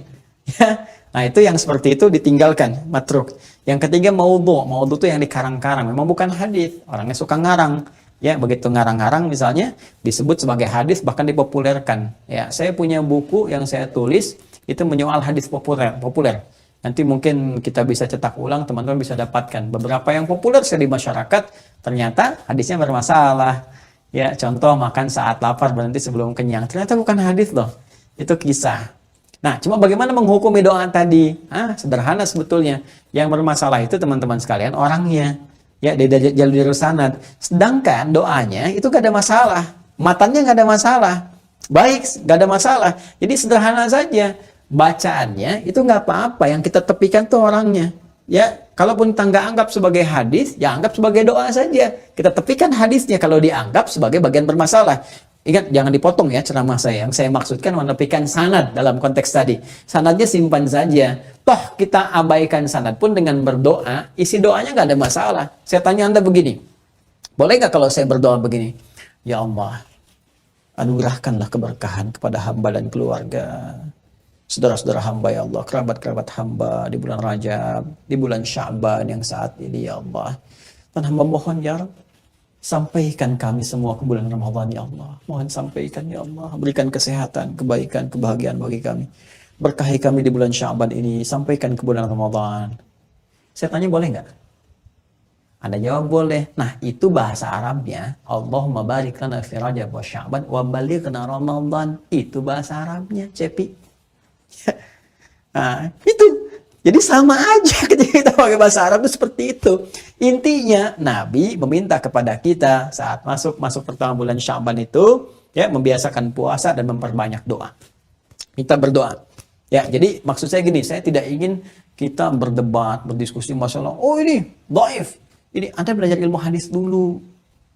Nanti di ilmu hadis itu dijelaskan. Ini loh, dhaif ini dalam perkara-perkara ibadah, perkara-perkara usul ini nggak boleh tolak semuanya. Tapi kalau perkara-perkara amal-amal, afdhaliyatul amal, amal-amal utama, sepanjang tidak parah atau matanya tidak bermasalah, itu nggak ada masalah. Karena tanpa riwayat, tanpa yang riwayat tadi pun rawi-rawinya, nggak tanpa orang-orangnya, toh kalau kita baca biasa pun diposisikan sebagai doa, itu nggak ada masalah. Jelas ya? Jadi intinya silahkan perbanyak doa bulan Sya'ban ini, minta kepada Allah kebaikan, minta kemuliaan, minta dikuatkan untuk berikhtiar, beramal dan sebagainya, lalu berlatih ini. Nah, apakah sampai di sini saja? Tidak. Ternyata Sya'ban itu diantara keistimewaannya, ada awalnya, sekarang kita di fase-fase awal, ada pertengahannya. Ya, pertengahan itu bahasa Arabnya nisfun. Sya'ban, nisfu Sya'ban. Nah, sekarang apa keistimewaan di pertengahan Sya'ban, nisfu Sya'ban itu? Apakah benar seperti yang masyarakat kerjakan sekarang? Atau ada referensi di hadisnya yang memang ada amalannya, tapi nggak seperti yang masyarakat duga kekinian? Atau memang benar seperti itu, cuman caranya ada yang harus disempurnakan? Nah, itu nanti ada bahasan tersendiri, termasuk di akhir Sya'ban ya. Jadi memang Sya'ban ini awalnya ada keistimewaan, sudah kita bahas, tengah-tengahnya ada keistimewaan, dan akhirnya ada keistimewaan. Dan akhir Sya'ban itu nanti akan menjadikan sebuah kurikulum yang mengantarkan kepada pembahasan Ramadan. Sehingga saat Ramadan datang itu seperti tamu mau datang, kita terima, sudah siap kita. Sudah punya bekal. Ya, seperti tamu mau datang ke rumah, kita sudah siap, ada bekalnya, ada segalanya, ada macam-macam. Lalu kita katakan, selamat tiba, silahkan datang, gitu kan? Ya, kemudian silahkan duduk nyaman, silahkan nikmati dengan segala kenyamanan yang ada saat ini. Ahlan wa sahlan wa marhaban. Ya, Masya Allah, urahibu bika. Saya menyambut Anda dengan segala kelapangan jiwa, kekuatan dan sebagainya. Rahiba yarhabu, menyambut sesuatu dengan lapang, dengan nyaman, dengan penuh kesiapan. Ya, rahaba yurahibu, itu berusaha melapangkan diri, menguatkan diri sehingga kita bisa menyambut sesuatu dengan lapang dan baik. Nah, kata keterangannya sifatnya disebut dengan tarhib. Rahaba yurahibu tarhiban. Tarhib itu usaha untuk menyiapkan diri sehingga kita bisa menyambut dan menerima sesuatu yang datang dengan lapang, dengan siap, dan dengan mudah. Maka dari sini ada istilah tarhib Ramadan. Bagaimana kita menyambut Ramadan akan datang di bulan depan dengan penuh kelapangan, dengan penuh kenyamanan, dengan penuh keindahan, dan dengan penuh kesiapan. Sehingga saat datang kita ucapkan marhaban ya Ramadan, selamat tiba. Ya wahai Ramadan, selamat tiba wahai segala keutamaan, wahai segala keistimewaan amalan, wahai segala ampunan yang datang dari Allah, segala rahmat dan segala kemuliaan. Kita sudah siap. Apa yang diperintahkan? Sami'na wa ata'na. Sami'tu wa ata'tu. Itu kurikulumnya. Tapi bagaimana menyiapkan diri kita untuk tarhib yang sesungguhnya? Kita akan teruskan episode ini pada pekan-pekan yang selanjutnya insya Allah. Ya. Nah, supaya nanti lebih terukur. Saya khawatir kalau bahas sampai subuh yang didapatkan cuma 1-2 poin. Tapi kalau seperti ini, kita bisa pecahkan sedikit-sedikit, lalu kita isi dulu awal sampai ke pertengahan, nanti masuk tengah-tengah bahas lagi, sehingga amalannya sesuai dengan waktu-waktu yang kita iringi. Nah, kurang lebih itu yang kita bahas, teman-teman sekalian. Ya, selebihnya silahkan gali lagi referensinya. Nah, dari ustaz-ustaz lain ada tambahan-tambahan. Alhamdulillah dari buku-buku yang bisa kita baca dan sebagainya. Saya insya Allah sedang juga menyiapkan rumusan-rumusan buku yang nanti akan dilaunchingkan bersamaan dengan program khusus spesial.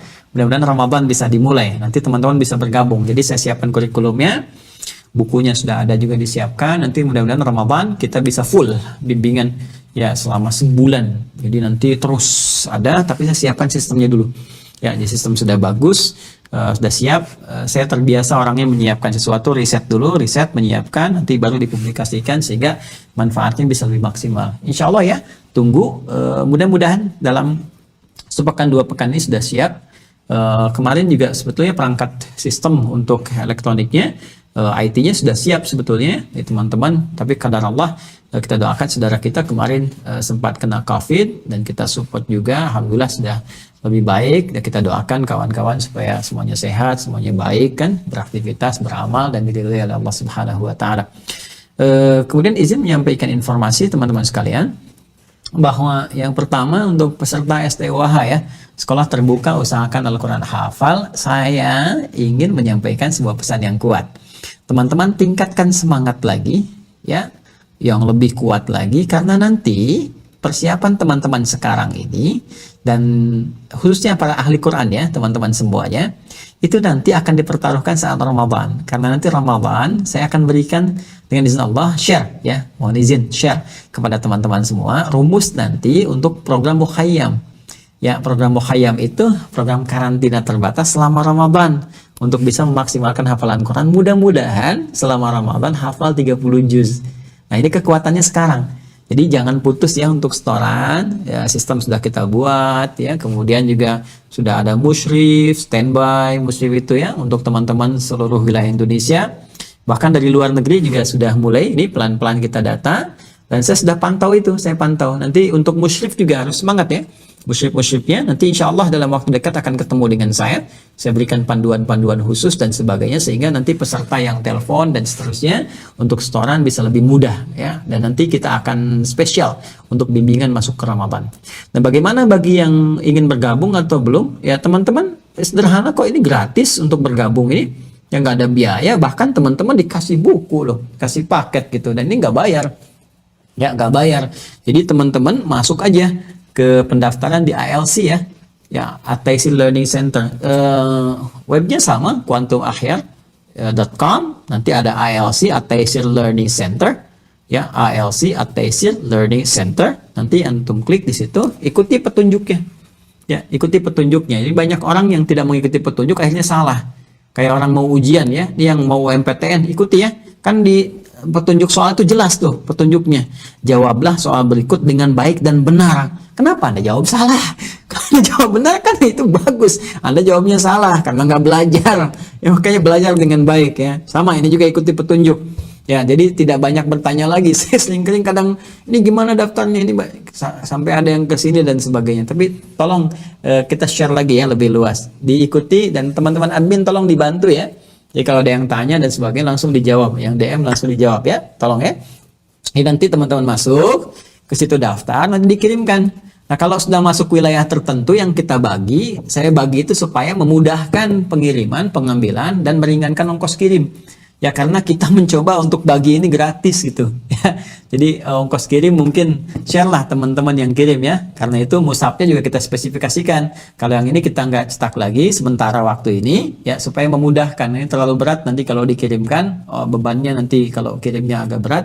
Karena itu kita siapkan nanti yang mushaf standar yang teman-teman punya, atau nanti yang di aplikasi. Tapi ini yang pentingnya, ini yang kita gratiskan ya. Jadi teman-teman terima kasih bagi yang telah berdonasi, ikut serta, dan masih dibuka karena target kita sampai 20.000 ya. Sekarang terpenuhi 10.000, masuk ke fase 15.000. Teman-teman yang sudah masuk ini insya Allah berkah, kita bagikan gratis ya. Nanti untuk memudahkan beberapa daerah insya Allah kita suplaikan, seperti di Bandung di Cikapayang ya, di SMS Ya, Speed Movement Store. Itu di Cikapayang itu ada Speed Movement Store, SMS. Itu sudah kita titipkan beberapa di situ untuk wilayah Bandung sekitarnya bisa ke sana. Nanti sebentar lagi akan merapat insya Allah ya dari Aceh sampai ke nanti ke Papua dengan izin Allah kita kirimkan. Jadi nanti teman-teman kirim data, kita akan sampaikan di perwakilan kita peserta STUAH ya. Makanya setiap peserta di provinsi nanti mungkin akan dihubungi oleh admin kita.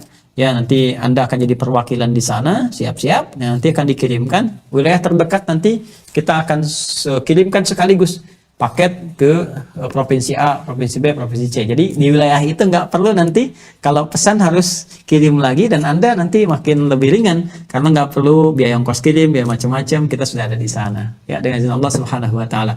Sekali lagi kita siapkan ini. Mudah-mudahan sebelum Ramadan selesai. Jadi pas Ramadan saya tinggal kasih bimbingan karena di sini nanti ada petunjuk harian sampai bulanan, metode 30 hari sama untuk murajaah. Untuk peta Al-Quran. Jadi nanti kalau sudah hafal itu masuk ke peta, murojaahnya sudah pakai nomor. Ya, Al-Baqarah 30, 40, 50, 90, 80, 120, 150, 100 sekian, juz 2 sekian, Ali Imran gitu dan seterusnya. Jadi nanti tinggal pakai satu kertas, kertasnya isi nomor semua, diacak dan sebagainya, itu sudah bisa melancarkan. Kuncinya di sini. Ya, kuncinya di sini. Nah, itu satu teman-teman. Dan yang kedua, teman-teman yang terkait dengan rempah pH 7 ya, yang memerlukan baik dengan gejala-gejala COVID yang dirasakan gitu kan, atau yang sekarang misalnya mohon maaf merasakan ada demam, ada flu, ada misalnya sesak nafas sampai ke imun berkurang dan seterusnya, Anda bisa langsung kontak saja ke tadi webnya Quantum Akhyar, quantumakhyar.com, nanti rempah pH 7 ya, rempah pH 7 Anda tinggal klik, itu gratis. Kita bagikan gitu ya, kita bagikan teman-teman sekalian. Jadi kalau perlu Anda tinggal klik, saya sudah siapkan insya Allah stoknya cukup banyak gitu ya, cukup banyak, dan kita insya Allah akan bagikan ke teman-teman.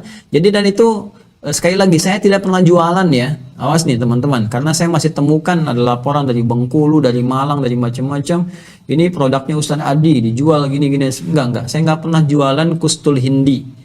Gak pernah jualan produk-produk serupa. Jadi kalau ada yang mengatasnamakan saya, dikirim aja datanya ke kami ya. Apalagi kalau ada yang menyampaikan misalnya, mohon izin nih, ini produknya Ustadz Adi loh, ini begini. Nah itu kasih tahu aja ya, sekalian nanti kita proses ya. Dikhawatirkan ada sesuatu yang berdampak bagi kesehatan dan sebagainya. Karena pernah ada kasus di Cirebon ya, seorang membeli dengan puluhan juta katanya produk Ustadz Adi ya, begitu diminum malamnya panas dan sebagainya, laporkan ke kami, saya bilang buang aja. Nah, coba nanti kita kirimkan pH 7 dari kita, alhamdulillah insyaallah kemudian sehat lagi, besoknya beraktivitas dan cukup baik ya. Adapun kami tuliskan internal, maksud internal di situ itu untuk kita yang memerlukan ya, sehingga Anda mengajukan. Jadi siapa aja bebas bisa kirimkan, termasuk non-muslim ya. Kalau ada non-muslim menyaksikan kajian ini butuh, nggak apa-apa, sampaikan, kami support. Karena selama ini kami support juga untuk teman-teman non-muslim. Jadi itu yang kedua. Yang ketiga, teman-teman sekalian, insya Allah dalam waktu dekat saya berikan juga informasi yang insya Allah menggembirakan. Baik nanti informasi seputar perkuliahan yang sering ditanyakan kepada kami. Ya, ini ke situasi ini masih belum memungkinkan saya berinteraksi secara terbuka, apalagi ta'lim umum. Ya, jadi kita akan publish lewat media sosial kita, ya, baik di Instagram ataupun di YouTube atau yang semisalnya. Nanti ada informasi seputar beasiswa, ada juga nanti program PKU, program pendidikan kadar ulama, sekarang PUKO namanya, dan update nanti insya Allah dalam beberapa waktu ke depan seputar perkembangan pesantren yang teman-teman sering tanyakan ya, ingin masukkan anak, ingin itu dan sebagainya. Sudah dan sedang kita siapkan.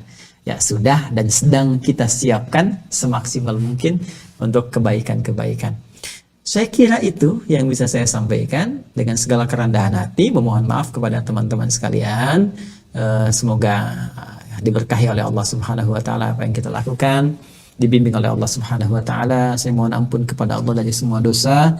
Mohon maaf kepada teman-teman semuanya, baik yang terhubung lewat saluran ini, hal-hal yang mungkin terkait berkelindan dengan sebagian rekan-rekan atau keseluruhannya. Saya hanya manusia biasa, tentunya banyak salah. Mohon sekali saya minta maaf dengan segala kerendahan hati. Semoga teman-teman berkenan memaafkan sehingga tidak menjadi sekat-sekat di antara kita semua dalam rangka menuju Allah Subhanahu wa taala dalam hal kebaikan. Semoga hayatan thayyibah dan insya Allah juga termasuk husnul khatimah dengan Allah Subhanahu wa taala. اللهم تقبل منا إنك أنت السميع العليم وتب علينا إنك أنت التواب الرحيم. اللهم اجعلنا من أهل القرآن واجعل القرآن صاحبا لنا في الدنيا وشفيعا لنا في الآخرة يا أرحم الراحمين. اللهم يا رب العالمين، اللهم يا الله ارزقنا يا الله رزقا حلالا طيبا، حياة طيبة يا الله، وارزقنا يا الله حبك وحب نبيك سيدنا محمد صلى الله عليه وسلم. اللهم ارزقنا حبك وحب نبيك سيدنا محمد صلى الله عليه وسلم. اللهم ارزقنا حبك وحب نبيك سيدنا محمد صلى الله عليه وسلم.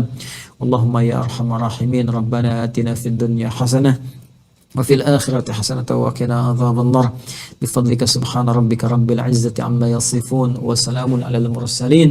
اللهم بارك لنا في رجب وشعبان، اللهم بارك لنا في هذا الشهر وخاصة شعبان، وبلغنا رمضان. وصلى الله على سيدنا محمد وعلى آله وصحبه أجمعين، وآخر دعوانا أن الحمد لله رب العالمين. السلام عليكم ورحمة الله وبركاته.